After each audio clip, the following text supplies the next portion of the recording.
de l'UMOA. Je suis Marina Finken, je suis responsable du partenariat La finance au service de l'Afrique, au plus communément Making Finance Work for Africa. Au nom de Making Finance Work for Africa et de la Commission économique pour l'Afrique des Nations Unies avec qui nous organisons ce webinaire, je tiens à vous remercier pour votre présence aujourd'hui.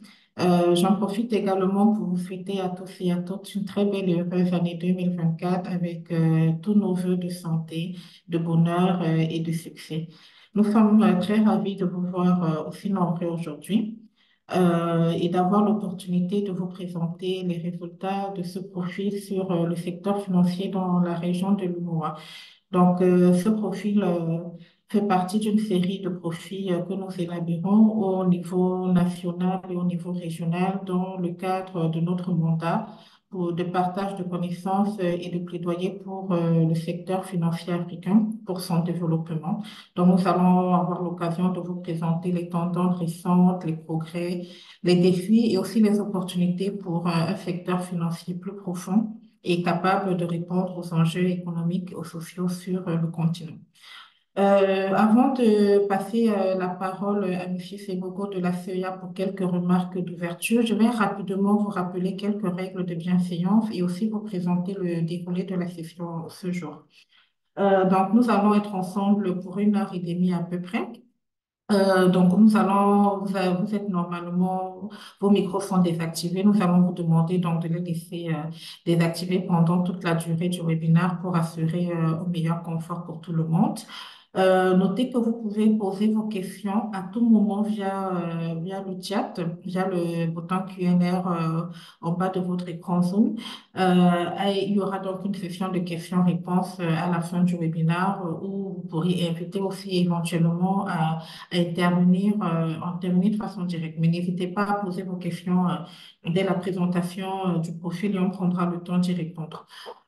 Comme d'habitude, nous allons vous partager les diapositives, le recording du webinaire et aussi le profil dans un délai de 72 heures. Si vous rencontrez quelques problèmes techniques, n'hésitez pas à nous en faire part, à contacter directement les organisateurs. Et comme toujours, à la fin de nos webinaires, il y aura un questionnaire de satisfaction qui va s'afficher automatiquement sur votre navigateur en nous demandant de prendre quelques minutes pour y répondre. Ça nous aide à nous améliorer et à proposer des sessions toujours plus pertinentes pour vous. Donc, si on passe à la next slide, à la slide suivante pour que je vous présente donc le programme de la session. Comme je l'ai dit, je vais passer rapidement la parole à Monsieur Mamadou Sebogo, économiste senior pour le bureau sous-régional de la Commission économique pour l'Afrique pour des remarques d'ouverture. Après cela, donc, on aura la présentation donc, du profil en lui-même par Monsieur Alain Passocro. Et comme notre objectif, c'est non seulement de vous présenter les résultats de l'étude, mais aussi d'avoir une discussion, de réfléchir ensemble sur ce qui peut être fait, quelles sont les principales recommandations pour différentes parties prenantes pour le développement du secteur financier dans la région. Donc, nous aurons donc l'occasion d'écouter les discussions modérées par le professeur Issouf Soumari. Il vous présentera les panélistes plus tard. Et encore une fois, c'est important pour nous de vous donner la parole également. Donc, nous aurons une session de questions-réponses et nous allons clôturer donc le webinaire par quelques mots par Madame Sonia Essogmati de la Commission économique pour l'Afrique. Donc, sans plus tarder, je vais donner la parole à Monsieur Mamoudou, Mamoudou Sebego, économiste senior pour le bureau régional de la CEIA en Afrique de l'Ouest. Monsieur Sebego, la parole est à vous. Merci à tous et je vous souhaite un excellent webinaire. Merci beaucoup, merci, bonjour, merci Marina. Vous me recevez bien? Oui, on vous entend très bien. Ok, Par contre, on ne merci, vous merci voit pas, bien. Monsieur Sebego. Ouais, mais j'ai activé, mais ok, je pense que maintenant ça devrait D'accord, aller. mais on vous entend, donc vous pouvez y aller. Merci. Ok. On m'a dit que you cannot start vidéo, je ne sais pas si quelqu'un l'a bloqué là. Quelqu'un peut faire une action là-bas. Sinon, c'est bon, hein. Ok, merci beaucoup. Merci, chers collègues, chers experts de Making Finance Work for Africa, chers experts de l'UOMOA et de toutes les entités de financement régional présentes à cette réunion. chers collègues du système des Nations Unies, distingués participants, mesdames et messieurs, je vais au nom de monsieur le secrétaire général, le secrétaire exécutif de la Commission des Nations Unies pour l'Afrique, et au nom de madame la directrice du bureau de la CEA pour l'Afrique de l'Ouest empêchée, j'ai l'honneur de vous souhaiter la bienvenue à ce webinaire sur l'examen du profit du secteur financier de l'UEMOA. Nous saluons en passage ce partenariat productif entre Making Finance Work for Africa et la CEA qui nous offre cette opportunité ce matin de passer en revue l'état actuel du développement du secteur financier et les défis y afférents dans notre sous-région. Le rôle central du secteur financier dans le financement du développement n'est plus à démontrer dans les pays les moins avancés en général et dans notre sous-région en particulier, notamment à travers la mobilisation de l'épargne, l'octroi de crédits aux entreprises, aux États et aux particuliers. Il constitue l'acteur principal dans l'animation des initiatives en faveur du financement des politiques et des programmes de développement par la priorisation des ressources domestiques comme prôné à travers le programme d'action d'Addis Abeba de juillet 2015. De ce fait, les profils du secteur financier développés et produits par Making Finance Work for Africa constituent un outil capital d'aide à la prise de décision et de plaidoyer. Tout d'abord, permettez-moi de souligner les avancées encourageantes réalisées par le secteur financier de l'UEMOA ces dernières années. Nous avons assisté à une augmentation significative du nombre d'institutions financières, à l'amélioration de la stabilité financière et à la mise en place de cadres réglementaires solides. À titre illustratif, en fin mars 2023, le paysage financier de l'UEMOA comptait, entre autres, 135 banques et 24 établissements financiers à caractère bancaire, contre seulement 125 et 15 en 2016 respectivement. Et ces progrès ont été soutenus par l'adoption de politiques favorables à l'investissement, à la modernisation des infrastructures financières et à la promotion de l'inclusion financière. Distingués participants, mesdames et messieurs, malgré ces progrès louables, des défis persistent dans le secteur financier de notre sous-région. Tout d'abord, nous devons relever les défis de l'inclusion financière, bien que des progrès aient été réalisés dans ce domaine. Un nombre considérable de personnes n'ont toujours pas accès aux services financiers de base tels que les comptes bancaires, les prêts et les produits d'assurance. À cet effet, le taux de bancarisation élargi dans l'espace UEMOA n'était que de 39% en 2020, soit à peu près 60% des adultes n'ont toujours pas accès aux services financiers. Et le taux d'inclusion n'était que de 63% à la même période. Il est donc crucial de continuer à promouvoir l'inclusion financière afin de permettre à tous les citoyens de bénéficier des avantages du système financier. Par ailleurs, la stabilité financière reste une préoccupation majeure. La fréquence élevée de l'apparition des crises financières, sociales et géopolitiques nous interpelle sur l'importance de maintenir des politiques prudentes et une vigilance, une surveillance réglementaire efficace pour prévenir les risques systémiques. Il est donc urgent de renforcer les capacités des institutions de réglementation, de surveillance financière de l'UEMOA, en veillant à ce qu'elles disposent des ressources et des outils nécessaires pour identifier et atténuer les risques potentiels. Un autre défi majeur auquel notre sous-région est confrontée est la transformation numérique du secteur financier. Les avancées technologiques rapides et la prolifération des services financiers basés sur les technologies de l'information et de la communication offrent des opportunités considérables pour le développement du secteur financier dans nos États. Cependant, elles nécessitent également une adaptation des réglementations et une amélioration des infrastructures pour garantir la sécurité et la protection des consommateurs.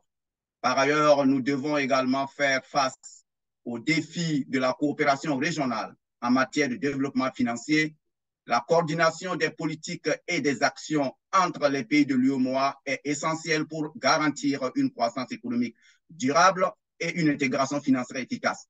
Il est donc crucial de renforcer la coopération entre les États membres de l'UEMOA, les institutions régionales et les partenaires internationaux afin de relever les défis communs et de promouvoir le développement financier inclusif et équilibré.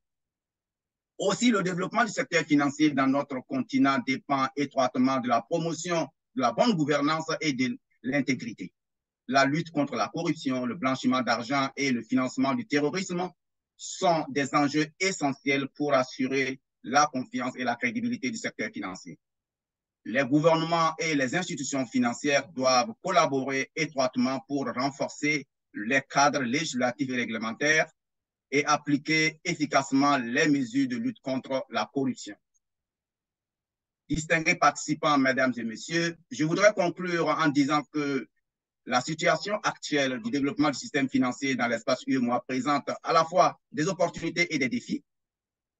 La sous-région a enregistré des progrès significatifs, mais il reste encore beaucoup à faire pour assurer une croissance économique durable, la stabilité financière et l'inclusion financière pour tous.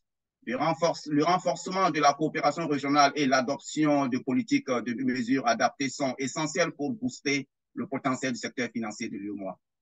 La promotion de l'éducation financière et la sensibilisation des populations à l'importance de l'inclusion financière doit être également intensifiée.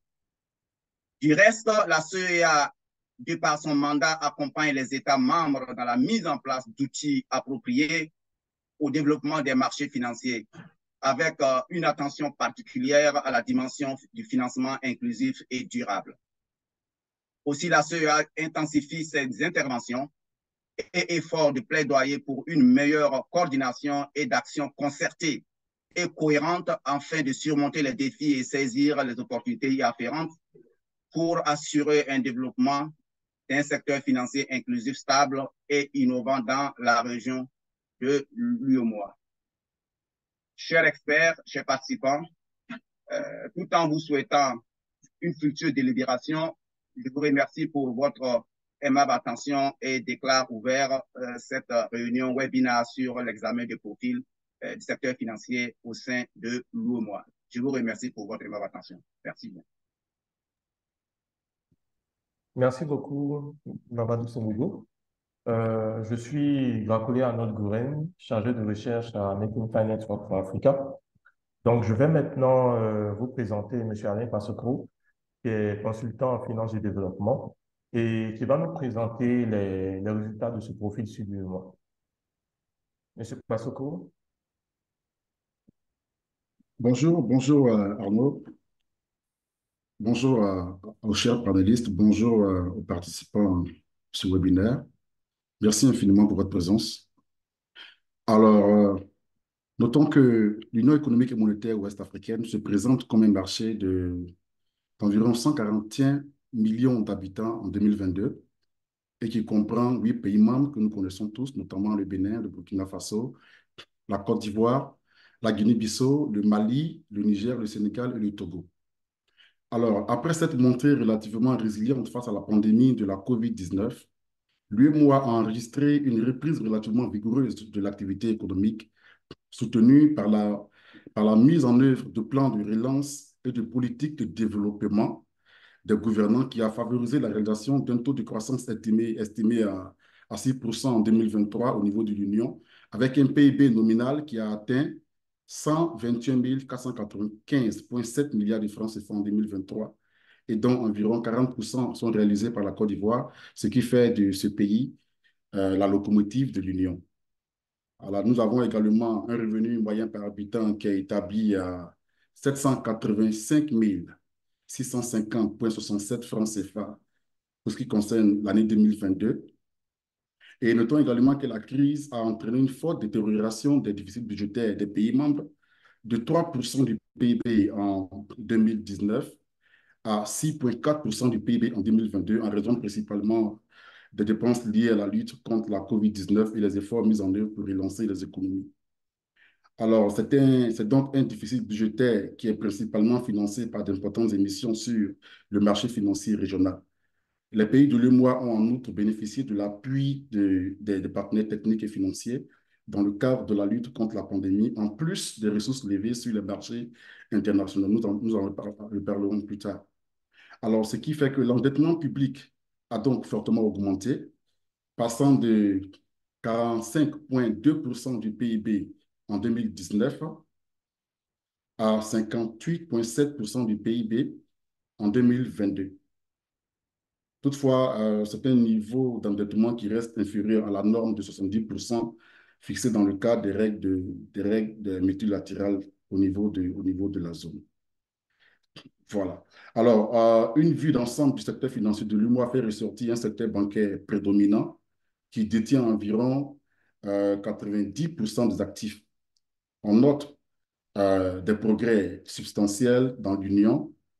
Et à titre d'illustration, en 2022, le système financier de l'UMOA comptait 132 banques, 23 établissements financiers à caractère bancaire, 236 euh, systèmes financiers décentralisés ou encore institutions de microfinance relevant de l'article 44. On parlera un peu plus tard de l'article 44, 137 compagnies d'assurance et 15 établissements de monnaie électronique. Notons également que l'UMOA abrite une bourse régionale des valeurs mobilières. Et au niveau du paysage institutionnel, on note la présence de plusieurs entités, notamment la Banque centrale d'État de l'Afrique de l'Ouest, la BCAO, qui, en plus de la conduite de la politique monétaire dans l'Union, assure la réglementation des banques et établissements financiers. C'est dans ce cadre que la BCAO s'est dotée d'un organe clé, la Commission bancaire de l'UMOA, qui est chargée de résoudre les crises bancaires et d'assurer la solidité et la sécurité du système bancaire à travers le contrôle des établissements qui sont assujettis, notamment les banques, les compagnies financières, les systèmes financiers décentralisés et bien évidemment les établissements de monnaie électronique. La Commission bancaire veille également à la protection des déposants et contribue au maintien de la stabilité du système financier régional. Le secteur des assurances dans l'UEMOA est quant à lui régulé et supervisé par la Conférence interafricaine des marchés d'assurance ou encore la CIMA. Quant aux organismes de prévoyance sociale des pays de l'UEMOA, ils sont dans leur majorité affiliés à la Conférence interafricaine de prévoyance sociale, n'est-ce pas, la CIPRES. C'est un organisme régional qui a pour objectif de promouvoir un cadre de gestion et d'efficacité de la protection sociale dans les pays membres, tout en jouant, bien évidemment, un rôle de régulateur des activités conduites par les organismes de prévoyance sociale. Alors, quant à la réglementation et la supervision des marchés des capitaux, elle est assurée par l'autorité des marchés financiers de l'UEMOA ou encore AMF-UEMOA, qui était précédemment connue sous le nom de Conseil régional de l'épargne publique et des marchés financiers.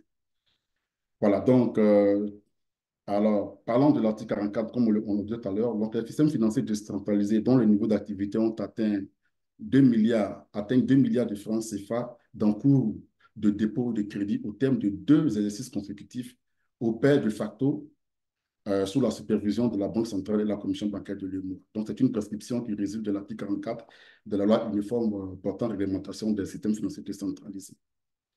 Voilà, donc les autres SFD en dessous de ce seuil sont supervisés bien évidemment par les différents ministères en charge des finances des différents pays membres. Ce qu'il faut noter au niveau des systèmes financiers décentralisés, c'est que malgré leur part relativement faible au système financier de l'UEMOA, les institutions de microfinance contribuent fortement à l'amélioration de l'accès au financement des PME et des ménages à faible revenu. Bien entendu, la zone est confrontée à différents, à multiples risques et défis, n'est-ce pas, dont notamment l'insécurité et les crises politiques persistantes dans certains États membres de l'Union, notamment au Mali et plus récemment au Burkina Faso. Next slide, s'il vous plaît. Next slide. Alors, qu'est-ce qu'on peut dire concernant le secteur bancaire? Alors, le secteur bancaire de l'UEMOA est un secteur qui est bien diversifié, notamment avec 75 banques internationales et 67 banques surrégionales. Voilà, donc de façon simplifiée, on peut définir les banques internationales comme étant des banques dont les maisons mères sont installées en dehors de l'UEMOA et les banques surrégionales comme étant des banques dont les maisons mères sont installées à l'intérieur de l'UEMOA. Donc, le secteur bancaire est aussi relativement concentré, n'est-ce pas, les 3 plus grandes banques détenant plus de 50% des actifs dans la majorité des pays en 2019 et 2021, selon les données de la Banque mondiale. Et De façon générale, le crédit au secteur privé reste limité dans la région puisqu'il demeure inférieur à la moyenne subsaharienne qui est située autour de 27% du PIB en 2022, n'est-ce pas, dans la majorité des pays. Voilà, donc bien évidemment, il y a des pays qui ont pu faire sortir leur lot du jeu, notamment le Burkina Faso, le Mali et le Sénégal qui ont pu franchir cette ligne en 2022 avec des niveaux établis à 31,2%, 29,5% et 32,2% du PIB respectivement. Alors, qu'est-ce qu'on peut dire concernant la solidité du secteur bancaire? C'est qu'il y a eu de profondes mutations qui sont intervenues dans le système bancaire régional en raison de la présence plus importante de groupes bancaires transfrontaliers, ce qui a accru les risques susceptibles d'impacter la stabilité financière de la région. Et donc, à cet effet, depuis janvier 2018, la Banque centrale a mis en œuvre les réformes de Bâle 2 et Bâle 3, qui constituent une étape importante franchie par la Banque centrale dans le processus de mise en conformité et d'harmonisation du cadre réglementaire de supervision des activités bancaires dans la région. De façon générale, le secteur bancaire de l'UEMOA reste bien capitalisé, il reste également bien liquide et rentable. Voilà, donc au niveau de l'éducation du capital, on constate que le système bancaire est resté globalement solvable en 2021 et 2022, comme l'indique le ratio de solvabilité. Ce ratio qui est mesuré par les fonds propres effectifs rapportés au risque pondéré, s'est établi à 12,6% en 2021 et 13,3% en 2022, bien au-dessus du seuil réglementaire fixé à 11,25 pour l'année 2022. De façon similaire, on constate dans le tableau que le ratio de levier mesuré par les fonds propres de base rapporté à l'exposition totale s'est établi au-dessus de la norme minimale de 3% au niveau de la région. Et quand on regarde les indicateurs de liquidité, d'abord, concernant les indicateurs de liquidité, nous nous référons au coefficient de liquidité qui est destiné à prévenir les risques de liquidité à court terme du système bancaire. C'est une norme qui requiert des disponibilités ou des emplois dont la durée résiduelle n'excède pas 3%, suffisant pour couvrir à concurrence d'au moins 50% les exigibilités de même maturité.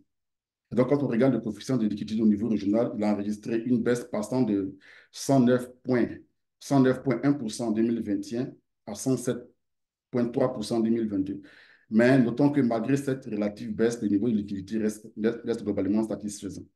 Il convient également de préciser que le dispositif prudentiel entré en vigueur en janvier 2018, comme on le mentionnait un peu plus haut, prévoit un ratio de liquidité à court terme qui est un ratio de liquidité à long terme. Voilà. Il existe au niveau de la zone également une forte concentration des sources de financement des banques vers les gros déposants, dont les 5 plus gros représentent en moyenne 25% des dépôts bancaires. Et cela est vraiment important. Et cette forte concentration comporte donc des risques de liquidité. Et nous sommes toujours au niveau de la liquidité.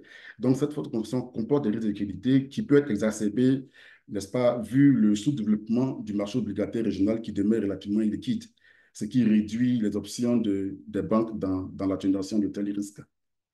Voilà, donc nous continuons pour dire que le système bancaire de l'Union, il est relativement rentable, n'est-ce pas, au regard des coefficients de rentabilité des fonds propres et du taux de rendement des actifs. Voilà, donc le coefficient de rentabilité des fonds propres qui mesure le rendement des fonds propres par rapport aux résultats nets s'est établi à 16,8% en 2022 contre 15,6% en 2021. Donc, on constate la nette hausse. Et de la même façon, le taux de rendement des actifs qui détermine le rapport entre le résultat net et le total des actifs s'est également affiché en hausse de 1,3% en 2021 à 1,4% en 2022. Alors, au niveau de la région, qu'est-ce qu'on peut dire, n'est-ce pas, concernant la qualité des actifs? Il faut noter que la qualité des actifs au niveau de l'Union s'est améliorée en 2021 et 2022 au regard des valeurs affichées par le taux brut de prêts non performants qui ont atteint 8,4% du total des prêts en 2022 contre 10,6% en 2021. Et donc, quand on regarde les données depuis 2017 jusqu'en 2022, nous notons une baisse importante des prêts non performants au fil des années. Et lorsqu'on compare cela avec les données de 2006 publiées par le FMI, qui malheureusement ne figurent pas dans le tableau, on voit qu'en 2006, le taux de prêts non performants était de 20% selon le FMI. Donc, on est passé de 20% à une baisse importante de 13% en 2013 et les PNP ont graduellement continué de diminuer. Alors, ce qu'il faut noter, c'est que même s'ils ont diminué au fil des années, les prêts non performants restent tout de même relativement élevés puisqu'il demeure inférieur au seuil de 5% généralement indiqué, hein. Voilà. Et cela fait du risque de crédit l'un des risques les plus importants auxquels le système bancaire de l'UEMOA est confronté. Et comment on peut expliquer cette faible qualité des actifs-là? Notamment, il y a plusieurs facteurs qui rentrent en jeu. Et on peut en citer quelques-uns. On a par exemple l'absence de mécanismes efficaces de recouvrement des créances douteuses et une application inégale des règles de radiation qui contribue à la persistance des problèmes de qualité des actifs. Donc, le risque de crédit lui-même, il est également exacerbé par une relative concentration des prêts des banques dans certains pays, hein, n'est-ce pas, avec des expositions souveraines qui dépassent le seuil limite de 55% des fonds propres réglementaires. Donc, c'est une norme qui est indiquée, qui a été mise en place au sein de l'UEMOA. Et cela est constaté pour plus d'un tiers des banques déclarantes. Voilà. Donc, également, puisque c'est vrai que la qualité de crédit s'est relativement améliorée, mais demeure quand même à un niveau quand même critique, hein. On constate par la même occasion que les taux de provisionnement des créances en souffrance ont connu une hausse depuis 2017, effectivement, pour parer à ces éventualités de qualité de crédit là. Donc, on voit que le taux de provisionnement a connu une hausse depuis 2017 et tout récemment, il est passé de 63,5% en 2021 à 67% en 2022. Alors, est-ce qu'on peut passer au slide suivant, s'il vous plaît? Alors, le slide suivant, je crois que c'est le slide relatif aux institutions de microfinance. Voilà. Donc, alors, les institutions de microfinance, conformément à l'article 44, le paysage des systèmes financiers décentralisés comprenait 236 institutions en 2022, dont 132 caisses de base affiliées à un réseau et 104 réseaux et institutions unitaires englobant des sociétés, des associations, des réseaux et des institutions mutualistes ou coopératives d'épargne et de crédit, les IMEC, voilà, qui sont des institutions non affiliées. Donc, l'activité des systèmes financiers décentralisés reste dynamique et les indicateurs d'intermédiation financière et d'accès aux services financiers ont enregistré une amélioration entre 2021 et 2022. Donc, lorsqu'on regarde le total du bilan, il s'est affiché à 3 220,3 milliards de francs CFA en 2022. Donc, c'est une hausse vraiment importante de 14,4% par rapport à l'année précédente. Et lorsqu'on regarde également l'évolution des crédits, ils ont augmenté de 13% entre 2021 et 2022 pour ressortir à 1750,2 milliards de francs CFA en 2022. Okay? Et donc, parmi ces crédits-là, on a 47,6% de crédits à court terme. Voilà, donc les dépôts ont également connu une hausse de 8,6% pour atteindre 1627,7 milliards de francs CFA en 2022, dont 53% des dépôts à vue et environ 47% des dépôts à terme. Voilà. Donc, la qualité des systèmes financiers décentralisés s'est globalement améliorée entre 2021 et 2022, hein, n'est-ce pas? Et on peut constater cela au regard des taux bruts et nets de dégradation du portefeuille qui ont relativement baissé. Donc, ils sont récemment établis à 5,8% et 4% en 2022, contre 6,4% et 4,7% en 2021 respectivement. Voilà, les défis auxquels les systèmes financiers décentralisés sont confrontés se situent au niveau de la faiblesse, non seulement de leur rentabilité, mais également de leur capitalisation.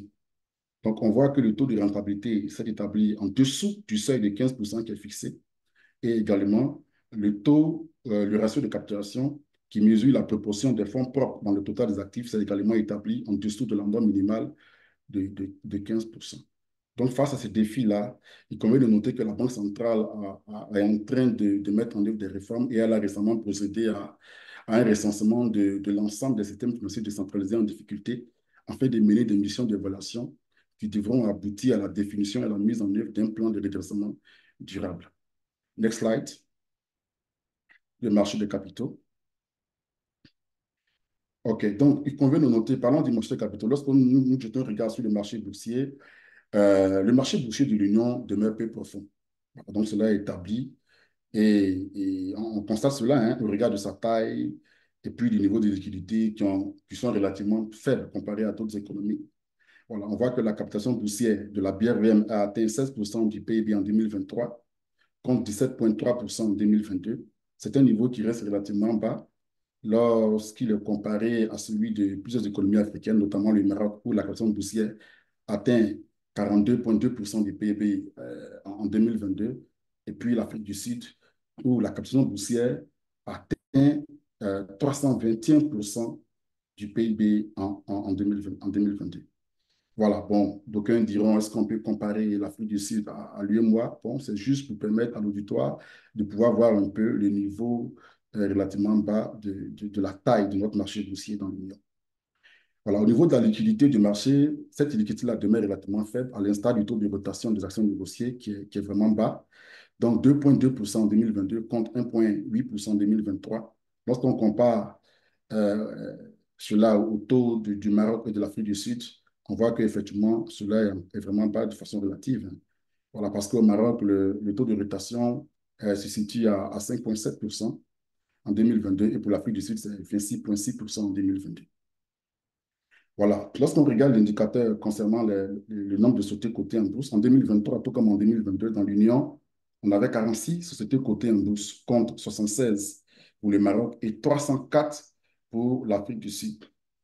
Donc, l'étendue du marché, même le marché boursier, l'étendue du marché boursier peut être captée par le nombre de sociétés cotées, hein, ce qui met en exergue le nombre relativement limité de titres disponibles dans la zone pour que les investisseurs puissent disposer de portefeuilles relativement diversifiés pour éventuellement atténuer les différents risques auxquels ils seraient confrontés. Euh, Concernant le marché des titres et de la dette publique, alors il faut noter que dans le contexte de la crise sanitaire, il y a eu un recours massif des États membres au marché financier régional en vue de la couverture des besoins de financement. Et cela s'est traduit par une hausse du montant global des émissions brutes qui a plus que doublé en 2019 et 2020 pour atteindre 10 486,8 milliards de francs CFA, s'est stabilisé à 7 268 milliards de francs CFA en 2021, puis 8 326,7 milliards de francs CFA en 2022. Alors, l'encours des titres publics a régulièrement évolué, passant de 17,2% du PIB en 2021 à 19,4% du PIB en 2022. Voilà. Il faut également noter que ces récentes années, euh, les pays de la région ont développé un appétit croissant pour la dette libellée en devises étrangères. On parle notamment, bien évidemment, des euro-obligations, de l'émission d'euro-obligations. Et les émissions d'euro-obligations par les pays membres de la région, notamment la Côte d'Ivoire, le Sénégal et plus récemment le Bénin, ont permis de mobiliser 16 998 millions de dollars américains en 2010 et 2021. Et les plus fortes levées de fonds à l'échelle de la région ont été répertoriées en 2017 et 2018 avec 3 056 et 4 281 millions de dollars américains respectivement. Voilà. Pour pouvoir bien capter l'ampleur de ces émissions-là, on note que ces euro-obligations émises par la Côte d'Ivoire et le Sénégal, ces deux pays, ne serait que ces deux pays, ont représenté 87% du déficit budgétaire global de l'UEMOA en 2018 selon l'UFMI. Généralement, qu'est-ce qui est fait? Les euro-obligations sont généralement attribuées à plusieurs facteurs, dont entre autres le respect des échéances relatives aux engagements de dette, les questions de financement de grands projets d'infrastructure de développement, la couverture des déficits budgétaires croissants et plus récemment, la nécessité pour nos économies de relancer, n'est-ce pas, les différents pays à la suite de l'impact négatif de la pandémie de COVID-19. Donc, ces émissions, parfois souscrites, se sont faites à la faveur de bonnes notations financières assignées aux différents pays, ce qui présage de perspectives économiques stables et favorables dans la région. Voilà, ce qu'il faut noter, c'est que ces émissions d'euro-obligations ont eu pour avantage d'atténuer les pressions sur la liquidité du marché financier régional. Toutefois, malgré ces avantages liés à ces émissions d'euro-obligations, il n'en demeure pas moins qu'elles demeurent susceptibles d'engendrer des risques importants au niveau de la région. En effet, la dynamique favorable qu'elles ont impulsée a été accompagnée d'un poids croissant de la dette publique. Voilà. Donc, ce qu'on peut dire de façon globale concernant les euro-obligations, c'est qu'en présence d'un marché peu profond comme le nôtre et faiblement liquide, les niveaux élevés de déficit budgétaire et les possibles creusements dans les années à venir pourraient engendrer d'importantes tensions sur le marché régional dans l'éventualité, bien entendu, d'une restriction de l'accès des émetteurs de obligations sur le marché international.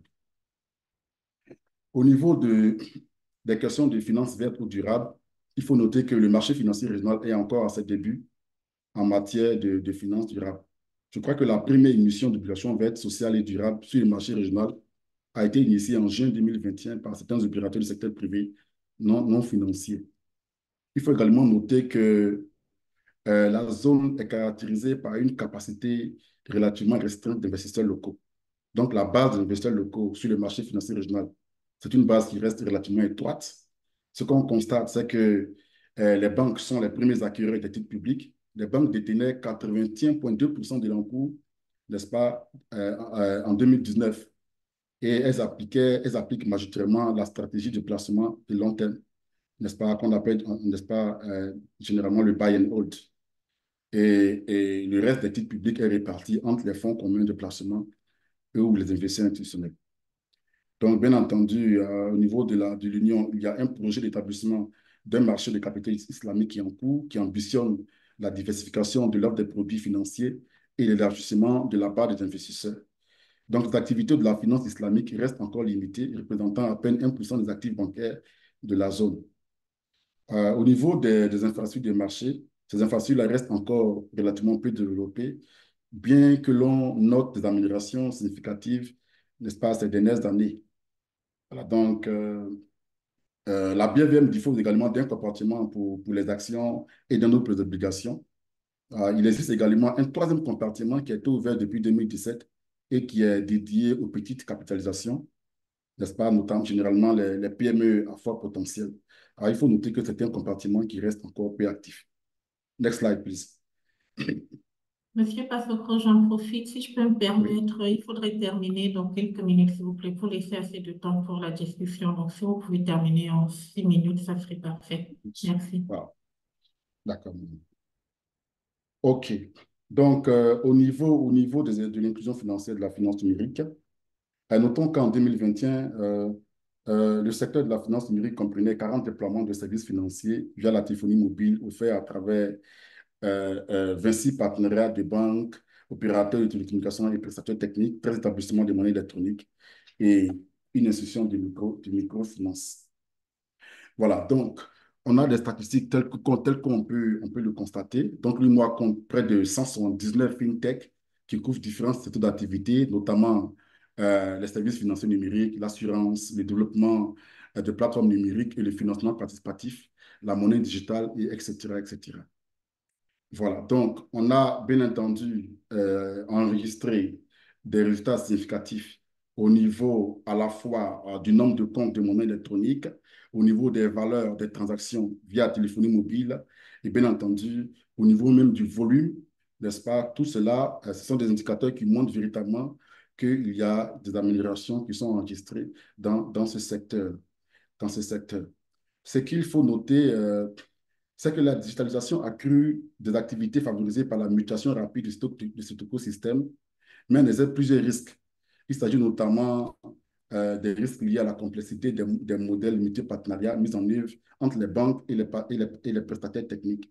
Il y a aussi des risques liés à la défaillance des émetteurs ou des banques de domiciliation de comptes et de contournement de ces fonds. On note également des risques liés aussi à l'exercice de l'activité illégale de monnaie électronique. Donc, il y a plusieurs risques. Et un autre risque qu'on peut mentionner, c'est le phénomène de multibancarité qui est dû au fait qu'une personne peut être répertoriée autant de fois qu'elle possède de comptes. Donc, c'est une situation qui entrave la traçabilité des transactions, la supervision du dispositif de lutte contre le blanchiment et puis, bien évidemment, l'évaluation des indicateurs même d'inclusion financière. OK. Euh, Qu'est-ce qu'on peut dire concernant l'inclusion financière? C'est qu'au niveau de l'inclusion financière, il y a eu des progrès substantiels qui ont été réalisés dans la région.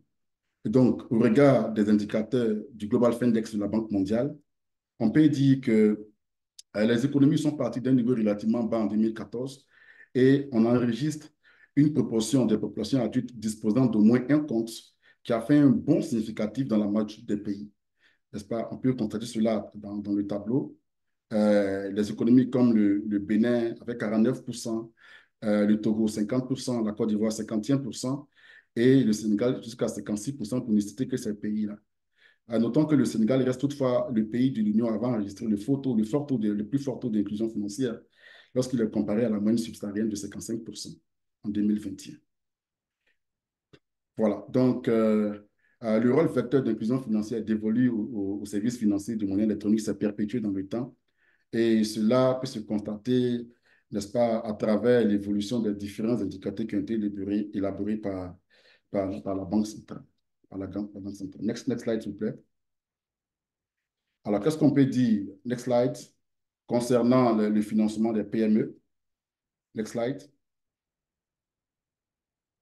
Voilà, donc il faut dire que les PME ont un poids important dans le tissu économique des pays de l'Union. Elles représentent environ entre 80 et 95% des entreprises recensées dans l'Union et concentrent entre 20 et 40% de l'emploi, avec un taux pouvant atteindre 70% en milieu rural. Alors, les PME de l'Union sont soumises à des difficultés d'accès au financement. Ça, c'est quelque chose qu'on sait. Et cela se traduit par leur faible contribution euh, au PIB de la région. Voilà, donc, en termes de statistiques, il y a un gap de financement des micro, petites et moyennes entreprises qui reste vraiment important.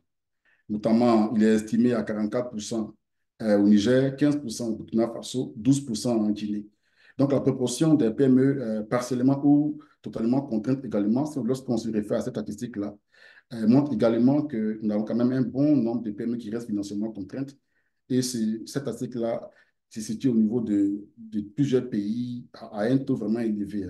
Burkina Faso, pardon, autant pour moi, en Guinée-Bissau, c'est 94% de PME financièrement contraintes, 66% au Burkina Faso et 52% au Mali et au Sénégal. Voilà. Donc, vous voyez, donc, cela montre clairement que les PME dans la zone sont véritablement contraintes financièrement. Alors, au regard de toutes ces informations et des problématiques qu'elles soulèvent, on peut quand même faire un certain nombre de recommandations concernant relatives au développement du secteur financier. Euh, Au niveau du secteur bancaire et de celui de la microfinance, lorsqu'on regarde les prêts non performants, même s'ils ont diminué au fil des années, ils restent encore élevés. Et ce niveau élevé de prêts non performants dans la région nécessite une surveillance étroite du secteur bancaire, suivie de la mise en place de mécanismes efficaces de recouvrement de clients douteuses. Bien entendu, les stratégies de développement du secteur financier devraient se poursuivre en vue de permettre la promotion d'une croissance plus inclusive. Cette croissance inclusive qui va prendre en compte les PME et, bien entendu, qui va permettre la mise en place des procédures de recouvrement plus efficaces par le biais d'une digitalisation plus performante. Il faut également mettre en œuvre des mesures qui vont permettre une concurrence plus accrue au niveau du secteur bancaire en vue de réduire, n'est-ce pas, la concentration du secteur bancaire. Alors, nos États devraient jouer un rôle plus actif dans l'identification des populations en vue de surmonter les contraintes liées à l'accès aux services financiers auprès des institutions formelles. Alors, quelles sont les recommandations en termes d'inclusion financière et finances numériques? Alors, les programmes d'éducation financière des populations s'avèrent importants et donc devraient se poursuivre. On devrait mettre plutôt l'accent sur l'implémentation de comptes simplifiés, accessibles aux populations vulnérables et une infrastructure financière suffisamment à leur portée et la mise en place de canaux de discussion alternatifs afin de briser les différentes contraintes liées à l'accès. Il y a un processus d'interpellation, d'achèvement de l'interpellation qui est en jeu dans la région. Donc, son achèvement sera vraiment salutaire et pourrait engendrer un décloisonnement total de l'écosystème des services numériques. Voilà, il faudrait en plus de cela mettre en place un cadre réglementaire qui devrait être constamment adapté aux mutations rapides du secteur de la finance numérique et soutenu par les échanges réguliers entre l'industrie et l'innovation financière et les régulateurs. Au niveau des marchés des capitaux, face à la stratégie du buy and hold, qui est majoritairement appliquée par les banques, il conviendrait d'impulser un plus grand dynamisme du marché secondaire et renforcer la mobilisation des investisseurs institutionnels non bancaires. Donc, entendons par investisseurs institutionnels non bancaires, les compagnies d'assurance, les organismes de prévoyance sociale et tous les autres acteurs impliqués dans la gestion des fonds de pension. Donc, dans cette optique, le marché financier renouvelable devrait offrir plus d'opportunités d'investissement diversifiées et plus attractifs. Voilà, donc je vais m'arrêter là et signifier que cette présentation ne prend pas en compte les secteurs de l'assurance et des organismes de prévoyance sociale qui sont abordés de façon plus exhaustive dans le rapport intégral. Je vous remercie.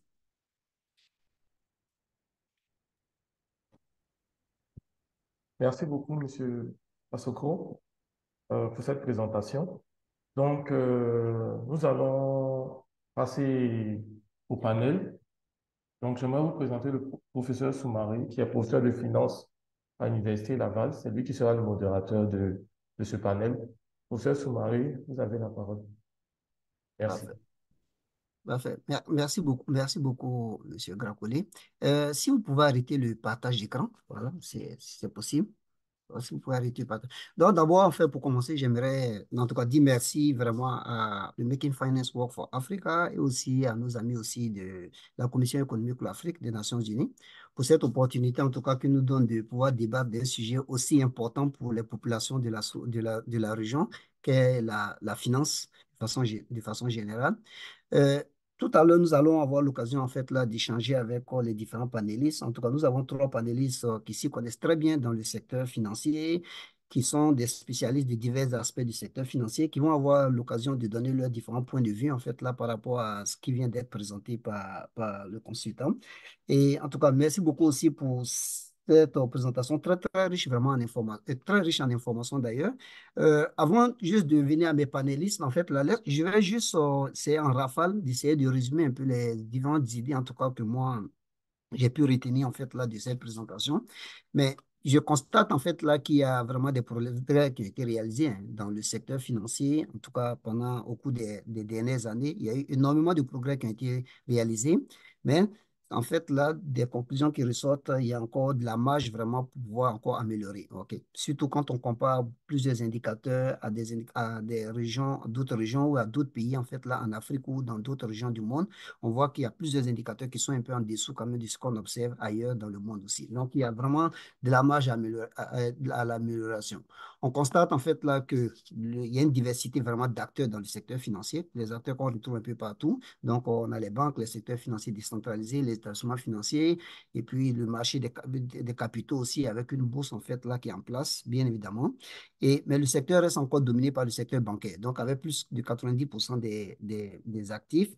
Et ce secteur bancaire, en fait, là, qui reste encore concentré, en fait, là, beaucoup concentré, avec un niveau faible relativement de crédit, en fait, là, à l'économie malgré le fait qu'il y a une forte liquidité en fait là dans le secteur et aussi une bonne capitalisation et une bonne rentabilité en fait là dans ce secteur-là. Donc, on voit qu'il y a de la marge quand même pour ces secteurs bancaires-là de pouvoir faire un peu plus de crédit et surtout que les PME dans le secteur en fait là, dans la région sont beaucoup exclus quand même du système financier. Plusieurs PME n'ont pas accès au financement en fait là bancaire de nos jours.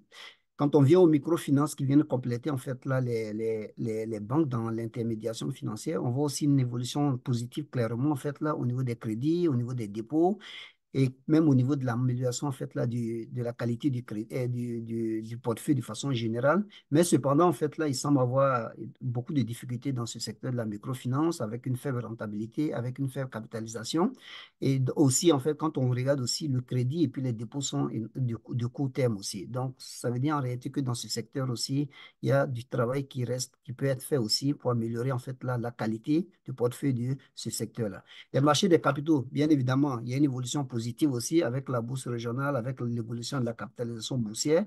Mais quand on vient à des indicateurs de liquidité, on voit que en fait, ces indicateurs de liquidité pourraient être améliorés aussi, surtout quand on les compare, par exemple, à des indicateurs des pays comme le Maroc, l'Afrique du Sud et à d'autres régions du monde aussi.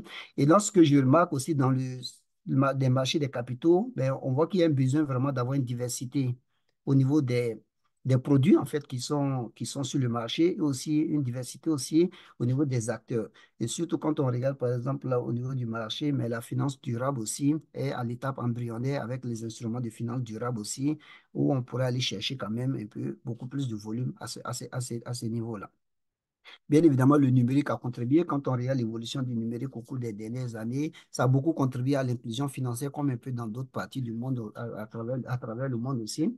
Mais bon, il y a un certain nombre de défis qui sont liés au numérique, comme un peu les plusieurs défis qu'on connaît par rapport à l'utilisation en fait là de la finance digitale. Donc ça, c'est en rafale en fait là les différents points en fait là que bon, je voulais juste souligner par rapport à la présentation de Monsieur Paz Sokro en fait qui est le consultant de la BAD. Maintenant, ceci étant dit, je vais me tourner maintenant vers les trois panélistes, voilà. Donc, les trois panélistes que nous avons, je vais les présenter au fur et à mesure que je vais les interpeller. Voilà. Donc, je vais d'abord commencer avec Monsieur Jean-Yves Naka. Monsieur Jean-Yves, oui, Jean-Yves est bien là. Monsieur Jean-Yves, en fait, là, est directeur de la recherche de la stratégie à la Bourse régionale des valeurs mobilières. Donc, je vais l'interpeller, en fait, là, le premier. Jean-Yves, en fait, là, bon, vous avez vu dans la présentation tout à l'heure, le consultant a parlé, en fait, là, du marché des capitaux, avec la bourse régionale, bien évidemment, qui est un des acteurs clés, en fait, là, dans ce marché-là, au niveau de la zone. Je pense que vous avez, en fait, là, pour nous, vous pouvez nous parler un peu du bilan, en fait, là, de la BRVM, en fait, là, surtout avec l'année qui vient de s'écouler, et en même temps aussi, nous parler un peu des perspectives à venir, quand même, là, et égard, par exemple, là, à cette diversité, en fait, là, du produit dont on vient d'évoquer, comment est-ce que, bon, au niveau de la BRVM, vous voyez ces aspects-là, en fait, là, pour les années à venir, par exemple, pour pouvoir améliorer l'inclusion financière dans la zone. Merci, professeur. Bonjour à tous. D'abord, je voudrais remercier Making Finance for Africa pour l'organisation de ce webinaire et qui, à mon sens, est très important pour démarrer l'année. La présentation qui a été présentée, qui a été partagée également est très riche en enseignements. À ce titre, je voudrais un peu parler du bilan de la BRVM au titre de l'année qui vient de s'écouler. Donc, comme il est de coutume il est de coutume dans notre institution en début d'année de vous donner les nouvelles. Donc, la BRVM en 2023 a connu une performance notable, ce qui se reflète donc dans la progression de l'indice boursier du BFM Composite, le All Share Index, qui peut se trouver sur d'autres marchés, qui a connu une progression de près de 6%. Et c'est à l'image d'ailleurs de l'ensemble des bourses africaines, à l'exception quand même de quelques-unes, notamment la bourse du Kenya, qui a connu une baisse de moins 27%, la Tanzanie, moins 7%, et Maurice, moins 1%. Il faut dire que la capitalisation boursière de la BRVM a atteint un niveau historique, un niveau record au cours de l'année 2023 avec 8 000 milliards. On a atteint la barre des 8 000 milliards, ce qui était vraiment très attendu depuis déjà même près d'une décennie. Et aussi pour la première fois, la BRVM, depuis son existence, a réussi à se hisser dans le top 5 des bourses africaines. Donc, on est la cinquième bourse la plus importante en termes de capitalisation en Afrique, derrière Johannesburg, Casablanca, Lagos et Le Caire. Donc, j'ai vu qu'il n'y avait pas assez de temps pour partager quelques slides, mais juste vous donner quelques chiffres. Par exemple, en termes du taux de rendement, il s'est amélioré. On est passé de 7% en 2022 à 8,55% en 2023. J'ai parlé tout à l'heure du composite, mais l'indice BRVM 30 a aussi connu une hausse de 7,85%. Le Prestige a connu une hausse de 2%. J'ai parlé de la capitalisation tout à l'heure du marché action, mais la capitalisation du marché obligataire, elle aussi, a une croissance. On est passé de 8 926 milliards en 2022 à près de 10 302 milliards en 2023. Donc, pour vous dire que l'année était positive au niveau de la BRVM. Et en 2024, nous envisageons de continuer sur cette lancée, notamment en développant l'offre et la demande de titres, à savoir on veut encourager les gouvernements à utiliser le mécanisme de privatisation pour non seulement apporter de nouvelles sociétés à la BRVM, mais aussi c'est un moyen pour eux de partager les richesses produites par des entreprises nationales avec l'ensemble de la population. C'est une des raisons qui explique le succès de l'introduction d'Orange Côte d'Ivoire, qui a favorisé, qui a permis à la BFM d'avoir de nouveaux investisseurs parce que ces opérations-là entraînent généralement de nouveaux investisseurs, personnes qui sont, comment dirais-je, attachés à la marque Orange et qui ne sont pas sur le marché et vice-versa, et d'autres qui sont sur le marché déjà et qui augmentent leur participation sur le marché. Donc, nous encourageons les privatisations, les admissions volontaires, les sorties de fonds de private equity, comme ça a été le cas avant avec Aura Group. Et nous aussi, nous visons à dynamiser le troisième compartiment qui jusqu'à présent n'a pas encore eu de société et encourageons les réformes avec les réformes du secteur de l'assurance pour accroître la participation de ces compagnies d'assurance dans ces investisseurs institutionnels sur notre marché pour améliorer la liquidité de notre marché. Professeur Soumaré, tout à l'heure, a parlé de nouveaux produits. Évidemment, c'est quelque chose que nous sommes en train de mettre en œuvre, notamment faire la promotion des obligations vertes et le marché de la bourse de matières premières. Donc, voici un peu le bilan et je dirais la stratégie de la BRVM pour 2024. Je vous remercie. Ok, merci beaucoup, hein, Jean-Yves, en tout cas, pour ces différents éléments en fait, là, de réponse, et puis bon, pour, en tout cas, de bons compléments après la présentation. Donc, j'ai retenu en tout cas que vraiment, vous avez beaucoup de chantiers à venir, en tout cas, si tous ces chantiers se réalisent, ça devrait, en tout cas, permettre de régler un certain nombre de problématiques qui ont été soulevées. Entre autres, en fait, si on peut encourager nos États vraiment à privatiser les différentes sociétés, bien évidemment, ça va accroître l'offre de titres qui seront disponibles sur le marché et aussi permettre le partage de la richesse, là, comme vous l'avez dit aussi, les sorties par les private equity, bien évidemment, ça augmente aussi le nombre d'acteurs aussi sur le marché, dynamiser le troisième compartiment qui fait allusion au compartiment en fait, des PME, d'ailleurs au niveau de la BAV, mais surtout qu'on a un problème d'accès au financement au niveau des PME. Et puis, si on peut avoir, en tout cas, une participation beaucoup plus accrue des investisseurs, qui sont les compagnies d'assurance, les fonds de pension dans d'autres zones, je pense que tout ça, ça va nous permettre d'avoir une grande diversité d'acteurs qui seront sur le marché des capitaux. Là. Ben, donc, je vais juste passer au deuxième intervenant, mais je vais revenir plus tard à vous, à vous plus tard. Mais je vais passer au deuxième intervenant qui est Oumar Sangari. Oumar Sangari, en fait, là, qui est directeur régional en tout cas, UOMOA en charge des grandes entreprises à Ecobank. Vous avez eu l'occasion de lire son profil, en tout cas, dans l'invitation qui vous a été envoyée. Pour question du temps, je ne vais pas passer au travers de son profil, mais très, très riche. Je peux vous assurer que c'est un aspect vraiment du secteur bancaire. Oumar, je vais me tourner vers toi et puis je vais combiner en fait là deux problématiques pour pouvoir formuler ma question. Dans la présentation tout à l'heure, un des éléments qui est ressorti, c'est un peu le fait que les banques étaient performantes dans la zone, on le voit, en termes de liquidité, en termes en fait de performance, même en fait là des ratios de performance des banques. Mais en même temps, on constate que le niveau de crédit reste faible dans la zone. Et l'autre élément aussi qui est ressorti aussi, c'est en même temps que le niveau de crédit est faible, mais si on prend, enfin, bon oui, le niveau des prêts non performants s'est amélioré, mais il semble rester toujours très élevé. Donc, comment toutes ces problématiques en fait qui sont là, donc le faible niveau de crédit avec le niveau des prêts non performants qui semble être élevé et en même temps combiné avec une liquidité forte quand même dans le secteur bancaire, une bonne performance des banques et en même temps sachant que les banques représentent 90% quand même des actifs du secteur, donc c'est un acteur majeur ici. Mais quel diagnostic faites-vous en fait de cette situation et puis comment est-ce que vous voyez les solutions justement pour que les banques puissent contribuer davantage vraiment au financement des économies en fait là de la région ici?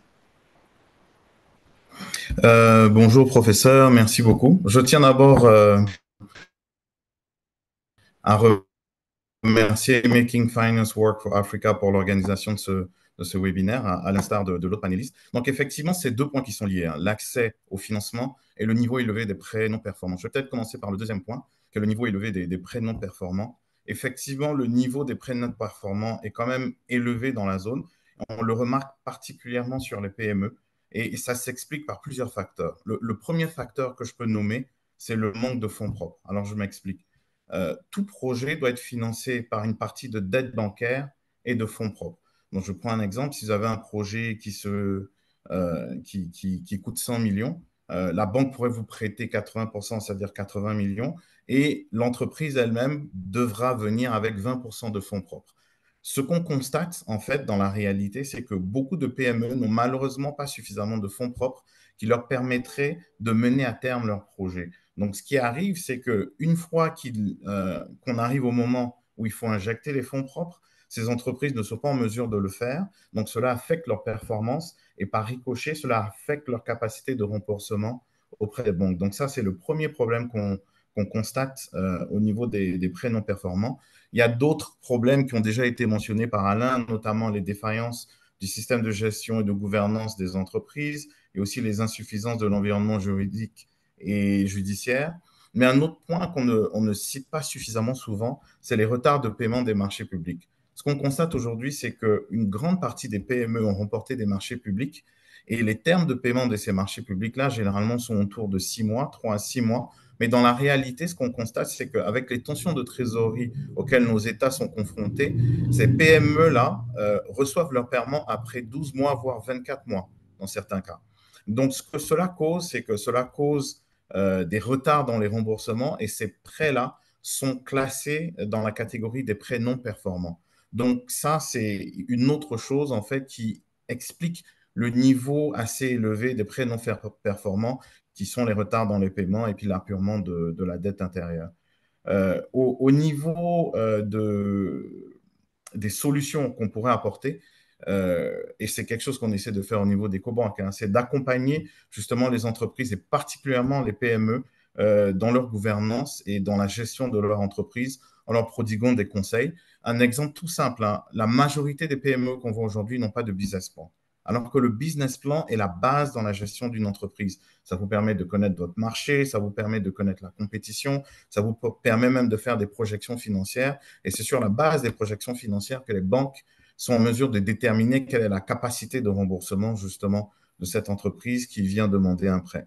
Donc, il y a l'accompagnement de ces PME-là pour justement améliorer leur gestion et également leur gouvernance. Beaucoup d'entreprises aujourd'hui sont, comme on dit en anglais, des one-man show, c'est-à-dire qu'il y a un dirigeant qui fait tout. Donc, je vais prendre un exemple qui colle un peu à l'actualité de la Coupe d'Afrique des Nations de football. Si vous avez une équipe qui n'a pas de remplaçant, si jamais il y a un problème, si par exemple le gardien de but est blessé, eh ben, vous n'aurez personne pour le remplacer et c'est quasiment sûr que l'équipe se dirige vers une défaite. C'est la même chose pour une entreprise. Si vous n'avez pas un plan de relève, quelque chose qui vous permet de faire continuer l'entreprise quand le dirigeant principal est empêché, à ce moment-là, vous aurez des problèmes. Donc, il faut qu'on accompagne ces entreprises-là, les aider à améliorer leur gouvernance et mettre en place des plans de relève. L'autre chose, c'est que le financement d'une entreprise évolue dans un écosystème. Dans cet écosystème-là, on a les banques, oui, mais on a aussi les fonds de private equity qui, elles, viendront apporter les fonds propres qui sont le problème que j'avais mentionné plus tôt. Donc, il faut qu'on stimule justement ce secteur des fonds de private equity qui est très développé en Afrique anglophone, mais malheureusement ne l'est pas assez dans notre zone de l'UMOA pour qu'ils viennent investir et investir en fonds propres et également aider les entreprises dans lesquelles elles investissent dans leur gouvernance. Et ensuite, une autre chose, c'est les États. Les États font partie de cet écosystème. Ils peuvent mettre en place des fonds de garantie des PME qui existent dans certains pays, mais pas dans tous. Et une autre chose qu'ils peuvent faire, c'est de prioriser le remboursement de la dette intérieure. Parce que comme je l'ai mentionné un peu plus tôt, les retards de paiement dans les marchés publics, justement, sont une cause importante dans le niveau élevé des prêts non performants. Maintenant, pour ce qui est de l'accès au crédit bancaire, ce qu'il faut préciser, hein, c'est que les banques aujourd'hui ont des actionnaires et ont des déposants. Donc, les banques sont obligées d'être très rigoureux dans l'accès, dans l'octroi du crédit qu'elles font. Donc, il est important qu'on ait suffisamment d'informations aux entreprises à qui on prête. S'il n'y a pas d'informations, c'est-à-dire pas d'état financier, etc., il est quasiment impossible d'octroyer un prêt. Donc, il faut qu'on accompagne nos entreprises pour qu'elles puissent avoir des états financiers et qu'elles puissent avoir des business plans, comme je l'ai dit tout à l'heure, et des projections financières qui nous permettront de les accompagner. Il y a également l'amélioration du système judiciaire. Aujourd'hui, on se dit les banques prennent beaucoup de garanties, elles prennent des maisons en garantie, ce genre de choses. Mais ce qu'on ne réalise pas, en fait, c'est qu'aujourd'hui, il y a énormément de lenteur dans la réalisation des garanties. Donc, il faut que le système judiciaire soit beaucoup plus fluide, beaucoup plus efficace, de telle sorte que lorsqu'il y a une réalisation d'une garantie, ça se fasse rapidement, de telle sorte qu'on ne soit pas obligé de classer justement ces prêts dans la catégorie des prêts non performants. Et puis, la dernière chose, et c'est une chose dont on ne parle pas suffisamment, il faut accompagner les jeunes et les femmes. Ce sont deux catégories qui sont particulièrement lésées justement au niveau des crédits bancaires. Et justement, au niveau des cobanques, ce qu'on essaie de faire, c'est de mettre en place des produits spécialisés. Par exemple, on a un produit spécialisé pour les femmes qui s'appelle Élevé. Et dans le cadre justement de ce service, on accompagne les femmes pour les aider justement à mener à terme leurs projets. On met de côté un fonds spécial justement pour le crédit aux femmes et c'est quelque chose qu'on va développer également pour le crédit aux jeunes. Donc voilà pour cette question.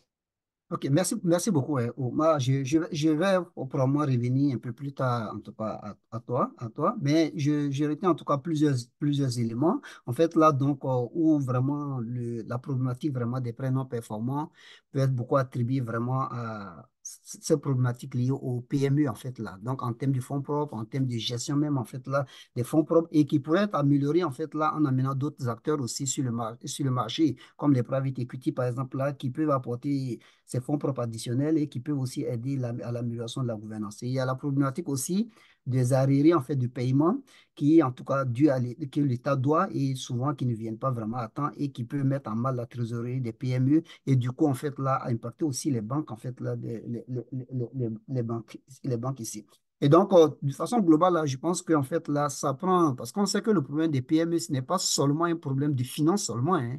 Le problème des PME est beaucoup plus large que le problème des finances parce qu'il faut les accompagner dans la gestion de l'entreprise, il faut les accompagner à comprendre même les états, et la finance, la gestion financière même en tant que telle, dans la gouvernance même des entreprises. Et puis bon, le problème du relève aussi, qui est un problème vraiment très, très, très, très crucial en fait là, de nos jours en fait, avec plusieurs PME. Et aussi l'infrastructure qu'il faut aussi aux banques aussi pour pouvoir mieux gérer leurs risques aussi. Donc, on parle d'infrastructure au niveau de la gestion des risques même en tant que tel, de la gestion des risques financiers, mais aussi au niveau vraiment en fait là du système judiciaire aussi qui doit vraiment être beaucoup plus rapide et beaucoup plus efficient aussi. OK, donc ça c'est autant d'éléments en fait là qui sont soulevés. Là.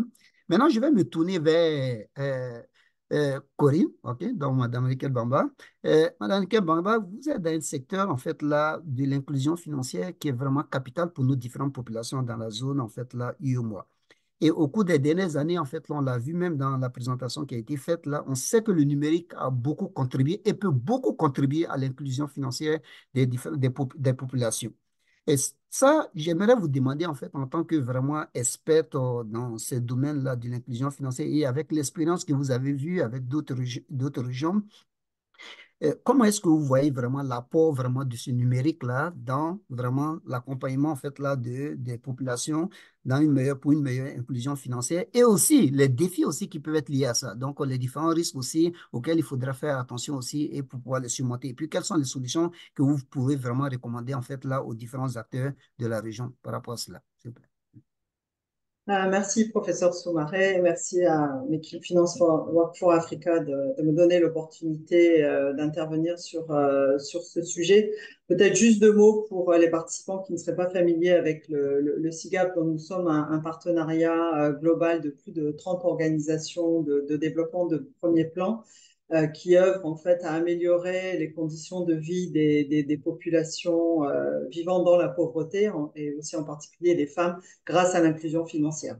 Donc, nous testons des solutions, stimulons l'innovation pour produire des connaissances qui pourront ensuite être mises à l'échelle par les acteurs privés et publics pour faire en sorte que les écosystèmes financiers puissent permettre de répondre aux besoins des populations les plus vulnérables sur les différents marchés. Donc, concernant effectivement les services financiers numériques, comme vous l'avez rappelé, ils ont grandement contribué à faire progresser l'inclusion financière dans la zone UMOA comme en Afrique subsaharienne. Je ne vais pas revenir sur les données. Et vous l'avez dit aussi, donc ces services innovants qui utilisent la technologie peuvent s'accompagner aussi de risques qu'il est évidemment extrêmement important d'identifier et d'atténuer pour que les utilisateurs continuent en fait à faire confiance, à mettre la confiance dans ces services et poursuivre leur utilisation et permettre aussi à d'autres personnes qui ne sont pas encore incluses de pouvoir les adopter euh, et donc d'être maintenant inclus financièrement. Donc, si on parle, on en vient à ces risques. Donc, le SIGAP, dans le cadre de notre programme régional dans l'UMOA donc programme régional de laboratoire pour la protection des consommateurs de services financiers numériques. Donc, nous avons mené une enquête en Côte d'Ivoire et au Sénégal. La même enquête vient de se clôturer au Burkina Faso pour comprendre quels sont les risques auxquels sont confrontés les utilisateurs des services financiers numériques, en particulier les utilisateurs du mobile money. Et ces enquêtes ont mis en évidence que dans les 12 mois qui l'ont précédé, au Sénégal et en Côte d'Ivoire, 95% des utilisateurs ont été confrontés à au moins une difficulté dans l'utilisation de ces services. Et plus spécifiquement, donc, en Côte d'Ivoire et au Sénégal respectivement, 88% et 90% des utilisateurs ont été exposés à au moins un risque tel que les tentatives de fraude ou d'arnaque, le manque de transparence sur les coûts des services qu'ils utilisent, ou un réseau de mauvaise qualité qui les a empêchés de réaliser une transaction ou qui a créé d'autres difficultés. Donc, pour 40 et 32% des utilisateurs, respectivement, ils ont eu à perdre de l'argent en raison d'un risque qui s'est matérialisé. Et enfin, 40 et 39% respectivement des utilisateurs ont aussi rencontré des problèmes liés à leur manque de capacité pour utiliser ces services, par exemple, pour naviguer dans les menus ou ont eu à se tromper de numéro de destinataire lorsqu'ils voulaient effectuer un transfert. Si on regarde de plus près, on voit que, donc toujours respectivement au Sénégal et en Côte d'Ivoire, c'est 44% et 61% des utilisateurs qui ont été confrontés au moins une fois à cette problématique de mauvaise qualité du réseau pour effectuer leurs transactions. C'est 55% et 33% des utilisateurs qui ont affirmé ne pas avoir été informés du coût du service avant d'effectuer une transaction, et 44 et 28%, toujours respectivement au Sénégal et en Côte d'Ivoire, qui ont fait face à une tentative de fraude ou d'arnaque. Et donc, par exemple, 8% et 14% de ces utilisateurs ont perdu de l'argent à cause d'une de ces fraudes ou de ces arnaques. Donc, c'est quand même significatif. Et 34% au Sénégal et 27% en Côte d'Ivoire ont eu à se tromper de numéro lorsqu'ils ont effectué une transaction. Donc, on voit quand même des risques significatifs et très concrets auxquels les utilisateurs sont confrontés, malgré, je dirais, tout l'avantage qu'il y a à utiliser les services financiers numériques, et ça ne remet pas en cause ces avantages et ces contributions à l'inclusion financière, mais on doit prêter attention à ces risques, et je ne parle pas aussi des risques qui peuvent intervenir au niveau des agents qui jouent un rôle essentiel dans les services financiers numériques. Ils aident à la fois les utilisateurs, mais ils peuvent être aussi un vecteur de risque. Et je parlerai peut-être tout à l'heure des risques liés spécifiquement au crédit digital. Donc, face à cette situation, il est évidemment urgent et important de pouvoir mettre en place une approche. Enfin, nous pensons en tout cas qu'il est important d'avoir une approche écosystème qui implique l'ensemble des acteurs donc qui sont concernés à différents titres par les services financiers numériques, pour qu'ensemble, ils puissent s'engager à prévenir, à identifier et à réduire ces risques pour que les services financiers numériques puissent continuer à jouer leur rôle d'inclusion financière. Donc, ça signifie davantage de collaboration entre les différents acteurs sur ces différents marchés et aussi une approche qui soit beaucoup plus centrée sur le client qui devrait être adoptée, en particulier lorsqu'il est question de concevoir, d'adapter les parcours clients, les produits et services financiers qui sont offerts, par exemple, pour faciliter l'utilisation de ces services par les personnes les moins lettrées ou améliorer la transparence. Il faut aussi noter qu'il serait extrêmement important enfin, ce qui est important, c'est l'application aussi des règles, normes et principes par les différents acteurs, que ce soit les autorités, les associations professionnelles et évidemment les prestataires de services financiers eux-mêmes pour contribuer à réduire les effets de ces risques sur les consommateurs. Et peut-être un autre point important que je voudrais souligner, c'est celui relatif aux mécanismes de recours qui devrait être en place, qui devrait être connu des utilisateurs pour que dès qu'ils rencontrent un problème, en fait, ce problème puisse être traité correctement, traité efficacement et que l'analyse de ces plaintes aussi ou ces recours permettent d'améliorer les pratiques et produits et services. Et donc, dans le cadre de notre projet régional, nous soutenons cette approche au niveau de l'écosystème dans les pays où nous travaillons pour le moment. Voilà pour la réponse à cette question, cette première question. Merci. En tout cas, merci vraiment beaucoup pour ces éléments de réponse et puis en tout cas en tout cas, de nous avoir donné aussi la primeur sur ce que le CEGAP a fait comme enquête là, surtout au niveau des risques. Bien évidemment, en fait, là, de nous avoir étayé sur le fait que, bon, ces risques-là, ça peut freiner quand même l'utilisation de ces services. Et puis, les pistes de solutions, hein, qui passent par la collaboration entre les acteurs, d'avoir une approche beaucoup plus axée sur les clients, non seulement au niveau de la conception, mais même aussi au niveau de la mise en marché, même en fait là, du produit aussi. Et puis la réglementation qui est vraiment capitale en fait là dans tout ça et les normes qui sont mises en place. Et puis bon, avoir de bons mécanismes de recours qui rejoint un peu l'aspect en fait là du judiciaire aussi qui a été mentionné avant aussi par Omar et puis pas.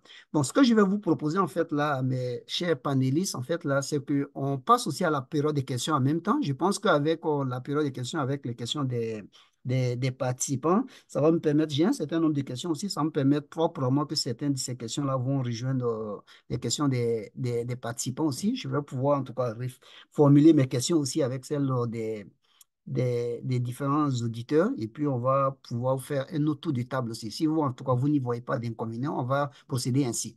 Donc, Arnaud, on a plusieurs, je vois qu'en fait, au niveau des Q&A, questions et réponses, il y a plusieurs, en tout cas, c'est très, très actif à ce niveau-là. Est-ce que c'est possible de nous résumer, en fait, là, certaines des questions, en fait, là, auxquelles on pourrait demander à nos panélistes, en fait, là, de pouvoir répondre? Euh, Professeur Ok, Soumaré, si je peux me professeur. permettre, ce que je propose, parce que je vois oui, qu'il y a certains qui ont levé la main, on peut peut-être donner la parole directement, comme ok. on est pour gagner en temps, donner la parole directement aux spectateurs pour Oui, formuler bien leurs sûr. questions. Bien sûr, on peut aller ainsi. OK, donc je vois en fait là dans la liste de ceux qui ont levé la main, je vais commencer par Issa Segda, d'accord? Donc on va prendre Issa Segda. Euh, Est-ce que vous pouvez lui donner Oui. la parole? Attends, je vais voir peut-être. Monsieur Issa, c'est Ouais, ça? ouais, c'est ça. Normalement, votre Allez-y. Issa micro Segda. doit marcher. Ouais. Vous pouvez, vous êtes sur mute là. Je vois aussi des Monsieur questions dans Seda, le à chat. vous d'activer votre micro et de poser la question, s'il vous plaît. Vous pouvez C'est juste ça. activer votre micro et poser votre question. Ouais, Issa Segda, vous avez la possibilité de parler, mais il faut que vous activez votre micro. Voilà, Ok. donc il y a le signe du micro qui doit être devant vous, devant votre écran. Juste cliquez là-dessus pour pouvoir parler. Ok, donc pendant que Issa Seda, en tout cas, règle peut-être le problème technique qu'il a, est-ce qu'on peut passer à M. Rachidi Koucheni? Est-ce qu'on peut donner la main à M. Rachidi Oui, Koucheni je pour... vais donner. Oui, oui, vas-y, ouais, Rachidi, s'il vous plaît. Bonjour, je suppose que vous m'entendez en ce moment, j'ai activé. Oui, on Euh, t'entend très bien, ouais. d'accord, formidable. Merci beaucoup, professeur Soumaré, donc, pour euh, cette opportunité donc, de dire quelques mots sur donc, l'environnement financier de l'UEMOA. Je voudrais revenir un peu sur donc une de vos questions qui concernait la liquidité du système dans un contexte où en fait les entreprises continuent, en tout cas les PME continuent de citer l'accès au financement hein, comme une contrainte à leur activité. Et donc, je me présente d'abord, hein, je suis économiste principal à la Banque africaine de développement, même si je m'exprime ici en mon propre nom. Alors, donc, je disais qu'il y a quelques éléments qu'on peut citer pour expliquer pourquoi, en fait, hein, l'accès au financement continue d'être un problème dans la zone UEMOA. Et ce sont bien entendu des appréciations qui viennent de mes lectures. Je pense qu'il y a une aversion au risque qui favorise, donc, qui biaise la composition des portefeuilles bancaires vers donc, certains types de projets et même qui crée une concentration de risque à un moment donné. Pourquoi? Parce que la base euh, des emprunteurs n'est pas tellement large, parce que euh, il y a toute une donc, population de jeunes et de femmes qui n'ont pas accès pour des raisons contextuelles essentiellement. Alors, le contexte africain souffre de quelques problèmes, africains en général, mais moi aussi, on a un problème avec l'identification des personnes, un problème avec l'adressage. Pour retrouver quelqu'un, par exemple, qui doit de l'argent, où est-ce qu'on lui envoie une lettre? On a un problème aussi avec le credit rating, donc qui n'est pas très bien huilé dans cette région. Et je pense que ce sont des éléments à prendre en compte pour expliquer pourquoi il y a une offre et il y a une demande, mais le marché n'est pas efficace. Secondo, je voudrais aussi dire que les banques n'ont généralement pas de département de recherche pour essayer d'avoir a priori des profils pour les types de projets qui leur viennent et ce qui leur permettrait par exemple d'avoir des profils de rentabilité par secteur et peut-être même proposer des services non financiers pour accompagner adéquatement les jeunes entrepreneurs. Donc ça aussi, ça peut être un blocage parce que le jeune, il se démerde tout seul, il arrive avec des projets sans business plan, il n'a pas une idée très correcte de la profitabilité de son projet et il se fait refouler parce que le dossier n'est pas assez solide. Et donc ça peut être aussi un blocage. Et en troisième lieu, j'évoquerais peut-être, Rachidi, est-ce que c'est possible que ce soit la dernière, le bien troisième, s'il sûr, vous plaît? Voilà, je vais donner un peu troisième et la chance dernier aux autres aussi. point, Ouais, merci. les procédures, en fait, Mhm. euh, pour accéder au crédit dans la zone UEMOA et dans beaucoup de pays africains sont souvent très lourdes. Et même, c'est-à-dire qu'on a des PME à qui on demande des choses impossibles à fournir pour pouvoir accéder au crédit, sans compter au passage le coût du crédit lui-même qui est souvent prohibitif. Et là, je n'évoque même pas encore les opérations en devise quand une PME doit opérer en devise avec l'étranger. Donc voilà quelques éléments qu'il faudrait adresser si on veut un marché financier, si on veut favoriser l'accès au financement des jeunes et des femmes. Merci beaucoup. Ok, Rachid, en tout cas, merci beaucoup pour cette contribution au débat. Ouais, et en tout cas, c'est très fort utile et puis très, en tout cas, qui nous apporte des éclairages sur certains aspects aussi, en fait, là, du débat. On va passer à, est-ce que Issa a réglé son problème de micro? S'il fallait. Ok, bon, Issa n'est pas. Ok, on va passer à Roland Sibeke. Je prends ça par ordre que je vois ici. Voilà. Oui, Allez-y, Roland. Mhm. bonjour. Vous m'écoutez? Oui, on vous entend très bien. Oui, merci. Je S'il vous suis, plaît, allez-y droit au but, là, soyez bref, hein, s'il vous plaît. Parce qu'on... oui, je suis consultant et Ok. ancien collaborateur de la GIZ. Euh, plus de 5 ans, plus de 5 années de travail en Afrique de l'Ouest. Et j'ai une question au sujet du financement des petites et moyennes entreprises. Vu la crainte des institutions financières, banques et institutions de microfinance, d'une sape, d'un enlèvement des fonds propres des entreprises qu'elles ont financées par les sociétaires de ces entreprises, vu ce risque, est-ce qu'il y a des informations sur le taux de mise en réserve des bénéfices des PME dans la zone UMOA. Merci. Ok, d'accord. Donc, vous voulez savoir s'il y a des... Je n'ai pas très bien compris la question. Est-ce qu'il y a des informations sur le taux de mise en réserve? En fait, là, quand vous parlez de réserve, c'est quoi? Est-ce que c'est les réserves que les banques doivent mettre de côté, en fait, là, pour pouvoir couvrir ces risques des PME? Est-ce que c'est... Les réserves des fonds propres des entreprises financées par les banques. Ah, ok, d'accord. Ok, parfait. Ok, merci beaucoup. Donc, on va passer à Arias Dedo. Je vais prendre les différentes questions et puis après, on pourra faire, comme on est pris par le temps, après, on va faire un dernier tour de table, en fait, là, des différents panélistes et puis pouvoir conclure. Donc, je vais passer à Arias Dedo et soyez bref, Carrière s'il vous de plaît. dos. Voilà. Ok, d'accord. Oui. Oui, allez-y, parlez. On vous entend. Allô? Oui, Vous me allô, oui, recevez? oui, on vous entend, oui, allez-y, oui. Parfait. Alors, j'ai deux, trois petites questions. La première, S'il vous c'est plaît, par s'il vous rapport... plaît, Arias, on va aller pour une seule question. On va laisser un peu la chance aux autres aussi d'intervenir. Donc, choisissez parmi vos trois questions laquelle est la plus... à laquelle, Bon, alors, s'il vous donc, plaît. Ok. alors, j'y vais avec celle peut-être que j'ai déjà postée. Mhm. J'étais curieux de savoir s'il existe une politique commune relative à la gestion des comptes dormants de mobile money au niveau des opérateurs installés dans l'UMOA. Ça, c'est la première préoccupation. La deuxième préoccupation à laquelle quand même je voudrais avoir une réponse, c'est par rapport à EcoBank. Je voulais savoir si le fonds réservé, disons, aux femmes, hein, est-ce qu'à date, on peut faire une comparaison entre le déploiement qui est fait de ce fonds dans la zone anglophone et par rapport à la zone francophone, notamment par rapport à l'UMOA? Ok, parfait. Merci beaucoup, en tout cas, Monsieur Dodo. Dodo, c'est bien noté. Ok. Est-ce je vais aller avec le prochain, en fait, Monsieur Noël Blé. Noël Blé. Allez-y, monsieur, activez Monsieur Noël, vous pouvez Oui, allez-y, Monsieur Noël Blé. activer votre micro, Monsieur Noël, s'il vous C'est ça. plaît. Bon. Il ne réagit pas, on va passer au Ok, prochain. d'accord. On va passer à M. Mahamadi Baliman, s'il vous plaît. Monsieur Mahamadi, Monsieur Mahamadi, allez-y. allez-y. Oui. Mahamadi, vous pouvez activer votre micro. Allez-y. Ouais. On ne vous entend pas, hein? Votre micro a l'air d'être activé, mais nous, on ne vous entend pas. On ne vous entend pas, Ok, Monsieur ouais, ok, Mahamadi. c'est ça, monsieur. Bon, disons, je pense que essayez de voir un peu à votre niveau pour le micro et puis c'est ça.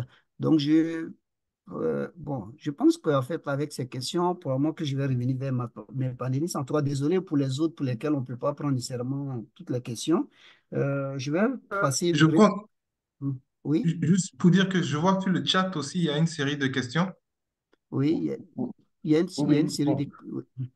Et je pense qu'Arnaud pourra nous faire un peu un résumé, en fait, là, parce que je sais qu'il y a une série de questions auxquelles il y en a qui ont eu des réponses directement sur le chat. Mhm. Arnaud, si c'est possible de nous résumer rapidement, en fait, là, qu'est-ce qui ressort de ces questions-là, et puis, bon, on va faire le tour des panélistes et puis pouvoir conclure. D'accord. Donc, si vous pouvez déjà commencer avec la question qu'on a. Oui, c'est ça, exactement. Donc pendant qu'on, OK, donc on va faire le tour des panélistes. Donc, vous avez entendu, en fait, là, les différents intervenants. Bon, la première intervention de M. Rachidi Kotioni, c'était beaucoup plus une contribution, c'est pas vraiment une question. Maintenant, bon, après, les autres, c'était des infos sur les ressources, en fait, des réserves de fonds propres, en fait, là, des PME, auxquelles, en fait, là, les banques prêtent, les politiques, en fait, là, sur la gestion des comptes dormants, éventuellement au niveau des comptes mobile money, pour les fonds en fait là dédiés aux femmes aussi, s'il y avait possibilité de faire des comparaisons avec les zones anglophones éventuellement. Je pense que je vais me tourner en fait là vers nos différents panélistes. En fait là, si jamais par rapport à ces différents points qui ont été soulevés, est-ce que si vous avez en fait là des commentaires spécifiques par rapport à certains, mais je pense que ce qui revient beaucoup vraiment, c'est cet aspect de financement en fait là des différentes populations, surtout des PME Voilà. Et puis, les différents mécanismes qu'on peut avoir vraiment pour pouvoir aider énormément, en fait, là, pour aider ces PME-là. Donc, ça revient quand même énormément dans les différentes interventions. Donc, je vais commencer, en fait, là, par Jean-Yves Nakan. Jean-Yves, en fait, là, je sais qu'au niveau des PME, il y a un compartiment dédié, par exemple, au niveau de la BFM. Pour cela, ce compartiment-là, en fait, là, ça fait un certain temps quand même que c'est en place et autres. Si vous pouvez nous en dire un peu plus, et puis quelles sont les différentes pistes de solutions, en fait, qui sont explorées par la BFM pour pouvoir faciliter en fait l'accès de ces PME-là, surtout à travers le financement du marché direct, là. Merci, professeur. Donc, en effet, la BRVM a créé un compartiment des PME qui a changé de nom d'ailleurs, qui s'appelle maintenant le compartiment croissance depuis 2017 à la BRVM. Donc, et ce compartiment-là est dans l'objectif de pouvoir euh, faciliter le financement de ces petites et moyennes entreprises pour dynamiser les économies de notre région. Donc, c'est une réponse que la BRM a souhaité apporter à travers, on va dire, l'offre de capital. Vous savez qu'il y a le volet capital et le volet dette. Pour pouvoir alimenter ces sociétés-là, on a pensé qu'il était quand même utile de pouvoir créer un programme de renforcement de capacité de certaines PME que nous allions identifier qui peuvent être en mesure de remplir aux conditions et pouvoir accéder à ce compartiment. Quand on parle de PME, c'est vrai, on parle de ces entreprises-là qui sont dynamiques, qui constituent le, la part la plus importante de l'ensemble des entreprises de notre région. Mais il ne faut pas oublier qu'elles ont certaines caractéristiques qui ne sont pas favorables à de la recherche de financement à long terme. Et M. Sangaré a évoqué ce point quand il a parlé des PME où il n'y a qu'un seul dirigeant, tout tourne autour d'une seule personne, tout tourne autour du dirigeant. Donc, qu'en est-il en cas de succession? Que devient la PME demain? Donc, c'est un aspect que la bourse a regardé. Et vous savez qu'en matière de bourse, cela demande de l'information financière. Nous avons estimé qu'il était important de mettre un certain nombre de modules pour former ces PME, notamment la gouvernance. La gouvernance est un point très, très important à la bourse, et aussi la publication des résultats, etc. Donc, on a élaboré six modules et nous avons eu l'opportunité d'avoir trois cohortes de 10 entreprises chacune, donc au total 30 entreprises. Et nous avons travaillé avec ces entreprises-là pendant près de 3 ans. Et nous avons, au bout de ces 3 ans, pu certifier 16 d'entre elles. L'ensemble de ces entreprises-là ont indirectement, à travers l'intégration dans le programme Elite BRVM Launch, ont pu lever ont pu lever des fonds supplémentaires avec les banques, ont pu utiliser le marché, ont pu utiliser des obligations privées et ont pu on a en tout cas estimé à près de 30 milliards à peu près les fonds que ces entreprises-là ont pu avoir après leur intégration au programme Elite. Donc, nous estimons que en l'absence de cotation, nous sommes déjà dans un apport que la BFM a pu apporter à ces entreprises-là dans le développement de leurs activités. Il est vrai que nous sommes encore nous cherchons à attirer de nouvelles entreprises sur le compartiment. Il y a eu des entreprises qui étaient pressenties l'année dernière pour lesquelles les introductions n'ont pas abouti. Cette année, il y en a d'autres qui sont encore pressenties. Donc, on est toujours dans ce train-train. Mais nous allons au-delà de ça. Nous allons au-delà de ça pour comprendre. Parce qu'on ne va pas chercher à, tout le temps faire la promotion d'un produit peut-être que les entreprises ne sont pas encore prêtes à adopter. Donc, nous aussi envisageons de pouvoir dynamiser le volet marché obligataire aussi pour faciliter l'accès au financement. Donc pour ça, nous envisageons de lancer deux produits en particulier, les mini-bonds et les basket-bonds, pour pouvoir accroître l'offre de financement de services dédiés aux PME. Donc voilà ce que je peux dire sur ce que la BRVM fait. Et pour vous dire qu'au-delà du troisième compartiment, on pense à d'autres solutions sur le volet bancaire, sur le volet dette. Merci. Ok. En tout cas, merci, merci beaucoup. Merci beaucoup. Je vais passer à Omar. En fait, là, bon, il y a une question qui était spécifiquement dirigée vers EcoBank en termes de, en fait, là, pour le fonds dédié aux femmes, par exemple, et la comparaison avec les zones anglophones. Mais en même temps, je vais élargir un peu plus, en tout cas, la question pour Omar en même temps et dire, mais parce que bon, quand on parle aussi en fait de l'intermédiation en fait la bancaire, mais on parle des ressources qui doivent être prêtées aussi. Donc, en termes de la diversification aussi, parce que quand on regarde aussi dans les chiffres qui ont été présentés, il y a comme une concentration vraiment au niveau en fait là des déposants actuellement. Donc, il n'y a pas cette diversité-là qui permet aussi aux banques de lever suffisamment de ressources aussi éventuellement pour pouvoir faire du crédit aussi. Et donc, comment est-ce que vous voyez cela en fait là dans la perspective des banques et puis comment est-ce qu'on pourrait améliorer aussi cette mobilisation des ressources en diversifiant vraiment les sources en fait là de financement qui pourraient venir au niveau de la banque pour pouvoir éventuellement en fait là faire plus de crédit. Merci beaucoup, professeur. Alors, pour répondre à la question concernant le fonds dédié aux femmes, le programme Élevé, le programme a en fait été lancé dans la zone UMOA. Donc, le taux de déploiement est beaucoup plus élevé dans la zone francophone qu'en zone anglophone. Donc, ça, c'est pour répondre à cette question. Maintenant, au niveau des ressources et la diversification des ressources, c'est un très, très bon point. Il faut impérativement, en fait, que les banques diversifient leurs sources de financement. Aujourd'hui, la plupart des déposants sont des institutions de grandes entreprises. Il faut qu'on arrive à capter l'épargne justement de ce qu'on appelle les petits déposants. Donc, ça peut être des PME ou bien des particuliers. Et ça passe forcément par l'éducation financière. Une des raisons pour lesquelles les gens, en fait, n'épargnent pas, c'est parce qu'ils ne sont pas assez équipés pour faire face aux problématiques liées à l'épargne ou à la gestion du budget familial, etc. Donc, ça passe par l'éducation financière. À titre d'exemple, EcoBank organise chaque année le salon de l'épargne et de l'investissement où on échange justement sur toutes ces problématiques-là et il y a des formations, etc., pour aider les gens à mieux gérer leur épargne et les aider à épargner.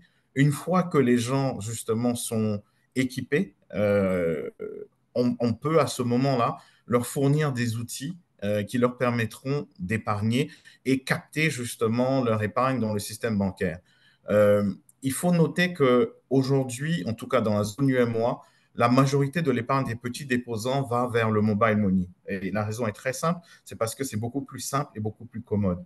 Donc, ce que les banques doivent faire et ce qu'on essaie de faire, nous également, au niveau d'EcoBank, c'est offrir des produits qui sont beaucoup plus simples et beaucoup plus commodes pour amener les gens à justement déposer leurs fonds dans des banques plutôt que d'aller vers le mobile money. Donc, aujourd'hui, personne n'a envie d'aller dans une agence et attendre pendant 3 ou 4 heures de temps. Donc, il faut pouvoir avoir justement des agences qui sont ouvertes beaucoup plus longtemps. Il faut faciliter l'ouverture de compte. Il faut avoir des produits digitaux. Donc, ça, c'est quelque chose qui est quand même assez important. L'autre point qui est important, il faut rassurer les épargnants.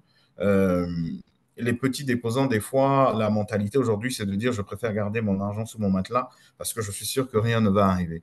Donc, il faut développer des produits comme aux États-Unis ou au Canada où il y a le FDIC ou le CDIC qui sont des couvertures. En fait, le gouvernement garantit justement les déposants en cas de faillite de la banque. Donc, ça, c'est des choses qu'il faudrait mettre en place. Et l'autre point, c'est tout simplement le marché interbancaire. C'est-à-dire que parmi les sources de financement, on peut aller voir d'autres banques qui, elles, ont plus de liquidités pour avoir de la liquidité. Ou alors, on peut aller voir des institutions de développement comme la BAD, comme Proparco, l'AFD, etc., qui, elles, peuvent justement donner des liquidités aux banques. Ok. Est-ce que on a perdu Ouma ou est-ce que c'est de mon côté ou bien en tout cas juste m'assurer que Non, non, vous avez. Il semble qu'on l'ait perdu. Ouais, on a perdu Omar, hein, mais je pense qu'il était quand même aussi vers la fin de ses propos, de ses propos. Ok. Omar, si vous nous entendez, pour ok, voilà pour ces voilà, questions. ok. Omar, on t'avait perdu un peu, mais je pense que. euh, Ok, ouais, Omar semble avoir de la difficulté. Omar, on t'avait perdu, je pense qu'il est de retour. Oui, oui, Ouais, désolé. J'ai eu un oui, problème de là, je pense connexion. que Oui. la dernière phrase, le dernier développement, on l'avait perdu. Si juste le revenir là-dessus. Pardon, Allô? désolé, hein, j'ai un petit problème de connexion. J'espère que vous m'entendez. Donc, je Oui, on disais que t'entend, oui. le Ouais. dernier point, c'était le Mm. marché interbancaire C'est où on ça. peut avoir une source de financement à travers d'autres banques ou à travers Mm. des institutions de développement comme la BAD, l'AFD, etc., qui, elles, peuvent fournir la liquidité aux banques et généralement qui serviront à financer des projets spécifiques comme financer des PME ou des projets qui ont le label ESG, justement, des projets sociaux et sustainable. Donc, voilà. Ok, ok, merci beaucoup, Omar, hein. Et en fait, je vais me tourner maintenant vers Corinne. Mais en fait, dans les dernières questions que je pose, j'en profite aussi pour regarder un peu les points qui sont soulevés dans le chat et puis je les combine aussi. Mais enfin, Corinne, en fait, je pense que la dernière question, en fait, là, et puis on va pouvoir faire, ouvrir la porte. Euh, D'abord, il y a le point sur la gestion, en fait, des comptes dormants. Je pense que ça, c'est un élément important, surtout qu'on voit de plus en plus d'utilisation des mobile money. On sait que tous ces comptes-là ne sont pas forcément des comptes actifs. Voilà, donc j'imagine qu'au niveau de l'expérience avec le CIGAP aussi, en fait, là, il y a des politiques qui existent pour mieux gérer, en fait, là, ces différents comptes dormants. Mais en même temps, si j'élargis un peu plus, en fait, la question, on regarde un peu le mobile money, il est beaucoup utilisé, mais je pense qu'au niveau des capacités même d'utilisation du digital ces temps-ci, on n'a pas encore exploré toutes les capacités. Entre autres, en fait, là, bon, on l'utilise beaucoup pour faire des transactions, mais est-ce qu'on peut l'utiliser pour une plus grande mobilisation des ressources au niveau de l'épargne, en fait, qu'on peut mobiliser le plus possible? Est-ce qu'on peut l'utiliser aussi même pour faire aussi du crédit aussi, en fait, là aussi? Je sais que dans d'autres zones, en fait, là, c'est des choses qui se font. Donc, comment est-ce que, en fait, là, vous voyez ces différents éléments-là pour pouvoir utiliser vraiment le plein potentiel, en fait, là, du mobile money ou d'autres solutions digitales pour avoir une meilleure inclusion, en fait, là, des populations, des ménages et puis même des PME aussi, une question qui est beaucoup, qui revient de plus en plus, en fait, là, sur tout le financement des PME. Ouais. Merci, professeur Soumaré. Donc, j'ai répondu à deux questions dans le chat, hein, et Donc, notamment super, sur les comptes dormants. Mais par super. rapport donc à votre question, donc comment est-ce qu'on peut profiter davantage encore de l'opportunité offerte par le mobile money, euh, et notamment au niveau du crédit et de l'épargne. C'est vrai on reste encore, l'offre reste encore beaucoup sur des services, disons, de base, hein, et il y a encore très peu d'initiatives de crédit digital et d'épargne digitale. Il y a quelques offres en Côte d'Ivoire et encore très peu ailleurs. On sait que c'est en préparation, mais c'est encore assez peu développé. Euh, bon, ça pose un certain nombre. Et là où c'est développé en Côte d'Ivoire, on se rend compte aussi que ça pose un certain nombre de problèmes. On voit bien que sur le crédit digital, par exemple, les taux de remboursement en retard sont très élevés. Et ils sont très élevés. De ce que nous, on a pu comprendre au travers de nos études, c'est qu'il y a sans doute un manque de transparence sur ou des parcours qui ne permettent pas en fait aux clients d'avoir toutes les informations sur les termes et conditions, sur les dates de remboursement. On a peut-être des produits aussi qui ne sont pas suffisamment, vous savez, c'est basé sur des algorithmes, mais on n'a pas suffisamment des produits suffisamment adaptés aussi aux besoins des différents segments de population qui ont recours à ces crédits digitaux. Entre quelqu'un qui veut prendre un crédit digital pour répondre à un besoin urgent, hein, dans la famille, et quelqu'un qui veut prendre un crédit digital pour contribuer au développement de son activité, c'est pas le même type de besoin et ça devrait ne pas être exactement non plus le même type de produit. Donc il y a sans doute un besoin de segmentation, de meilleure segmentation de la clientèle pour mieux répondre aux besoins, un besoin de renforcer les capacités des utilisateurs, donc à bien comprendre comment fonctionne un crédit numérique, quels sont les risques, parce qu'il y a la question du bureau de crédit. Vous prenez un crédit digital de 5 000 francs ou de 10 000 francs, vous ne le remboursez pas à temps et vous allez vous retrouver avec un score un mauvais score au niveau du bureau de crédit qui demain va vous empêcher peut-être d'accéder à un autre type de crédit qui va répondre à d'autres besoins que vous pouvez avoir. Et sachant que 78%, par exemple, de ce que révélait notre enquête, 78% des utilisateurs du crédit numérique, en tout cas en 2022, étaient des primo-emprunteurs, c'est-à-dire des personnes qui n'avaient jamais emprunté auprès d'un système formel. Donc, il y a vraiment besoin de renforcer les capacités de bien informer, sensibiliser sur les droits et les devoirs par rapport au crédit de manière générale, au crédit numérique. Et de l'autre côté, du côté des prestataires, à vraiment améliorer les parcours clients, rendre plus transparente l'information pour le bénéfice en fait des deux parties. Donc, bon, voilà quelques éléments. Je sais qu'on est très pris par le temps, mais voilà quelques éléments de réponse pour que ces services aussi puissent rencontrer pleinement leur objectif et répondre aux besoins des populations. En tout cas, merci beaucoup, Corinne. En tout cas, donc, je vais saisir cette occasion, en fait, là, bon, je pense que ça vient à la fin de notre panel, en fait. Je vais saisir cette occasion, en tout cas. C'est sûr qu'il y a un certain nombre de questions, il y a d'autres qui ont des questionnements, mais on ne va pas régler tous les problèmes, en fait, là, avec un seul panel, surtout le problème du financement de nos différentes économies. L'inclusion financière, c'est des sujets quand même assez passionnants, mais je pense qu'on aura quand même permis d'avoir le débat a pris place, d'avoir un certain nombre de réponses quand même.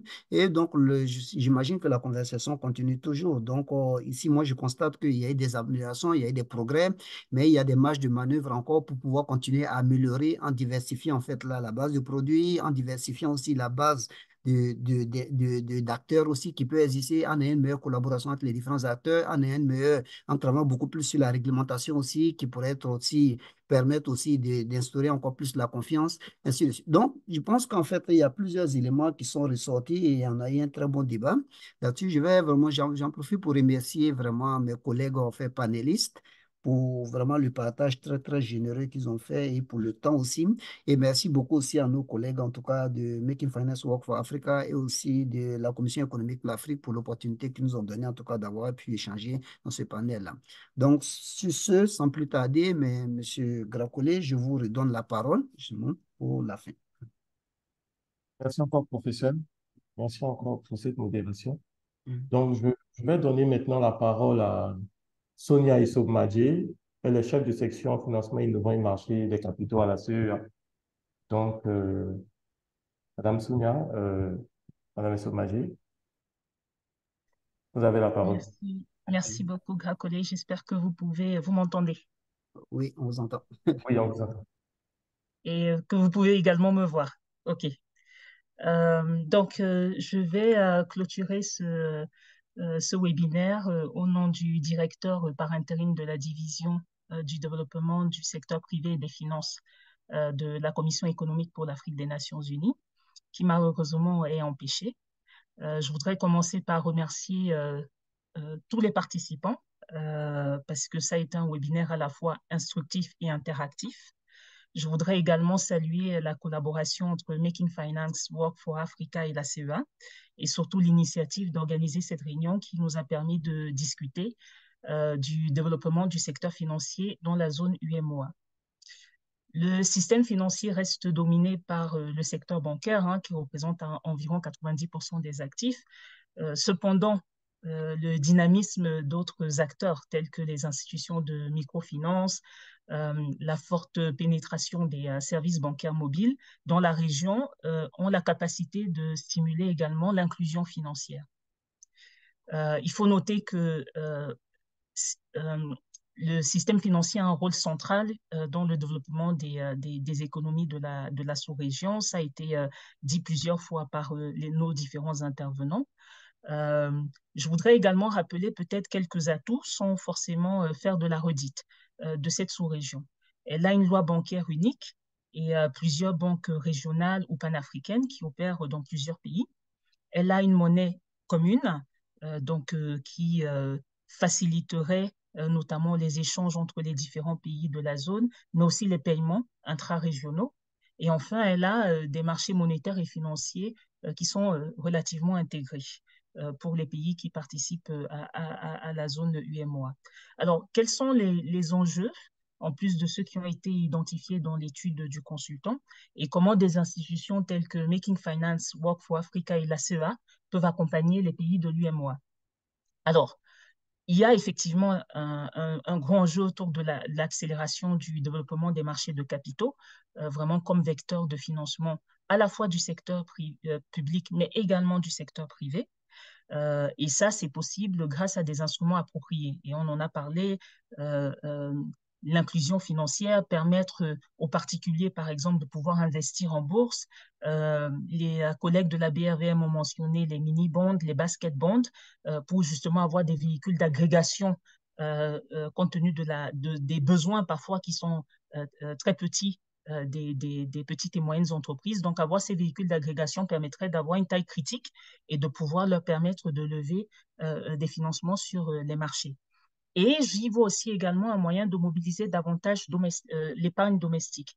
On constate qu'aujourd'hui, toute l'épargne de nos pays ne rentre pas forcément dans le système financier. À travers une offre de produits appropriés, on pourra très bien mobiliser cette épargne pour financer des projets et des programmes critiques pour les économies. Un deuxième enjeu, c'est soutenir et renforcer le rôle des investisseurs domestiques qui sont essentiels au financement des secteurs économiques clés. On en a parlé, mais je pense que ça, c'est un point qui est très important, surtout si on veut pouvoir avoir un bon équilibre entre les financements qui sont faits en devises étrangères et les financements qu'on peut porter en monnaie locale.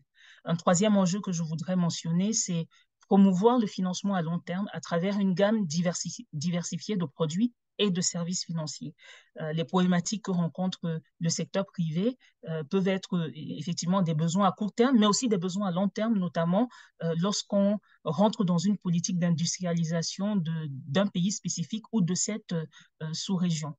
Donc, ça, c'est un peu les trois grands enjeux, en plus de ceux qui ont été mentionnés par les panélistes que j'aurais voulu, que j'ai souhaité partager avec vous. Alors, la CEA a mis en place un programme d'assistance technique pour renforcer les capacités des investisseurs institutionnels de la zone de l'UMOA. Et l'objectif, c'est à la fois de faire de l'accompagnement, mais aussi de fournir des outils nécessaires pour pouvoir investir. Je pense qu'il y a de la volonté, mais il y a aussi un manque d'informations, de données, d'outils pour pouvoir apprécier le risque d'un investissement, notamment lorsqu'on parle d'investissement alternatif. Nous avons également mis en place un programme pour accompagner le développement des marchés de capitaux et on le fait en collaboration avec d'autres partenaires. Comment est-ce qu'on peut créer de la profondeur sur nos marchés? Ça a été évoqué, hein, le taux de rotation reste relativement faible. Et également, on voit bien que les investissements qui sont aujourd'hui effectués sur nos marchés sont plutôt de l'ordre du court ou du moyen terme. Il faudrait pouvoir avoir une profondeur de produits qui permettent justement de pouvoir lever des fonds pour des projets à long terme, notamment lorsqu'on parle de projets d'infrastructure. Et enfin, nous collaborons également avec Making Finance sur des outils, des méthodes, des modes de financement à long terme disponibles pour les États et le secteur privé. Alors, chers participants, mesdames et messieurs, je voudrais à nouveau vous remercier pour votre présence, pour votre participation active, remercier tous nos intervenants pour vraiment la qualité des présentations, la qualité des échanges, ainsi que, très important, toute l'équipe qui a contribué à l'organisation de ce webinaire. Donc, je vous souhaite une excellente journée et je vous remercie pour votre aimable attention.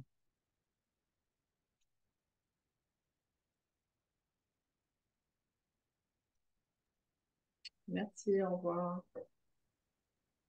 Merci. Merci, au revoir. Merci, au revoir. Merci beaucoup. Merci beaucoup et au revoir. Hein. Au revoir. Merci beaucoup. Au revoir.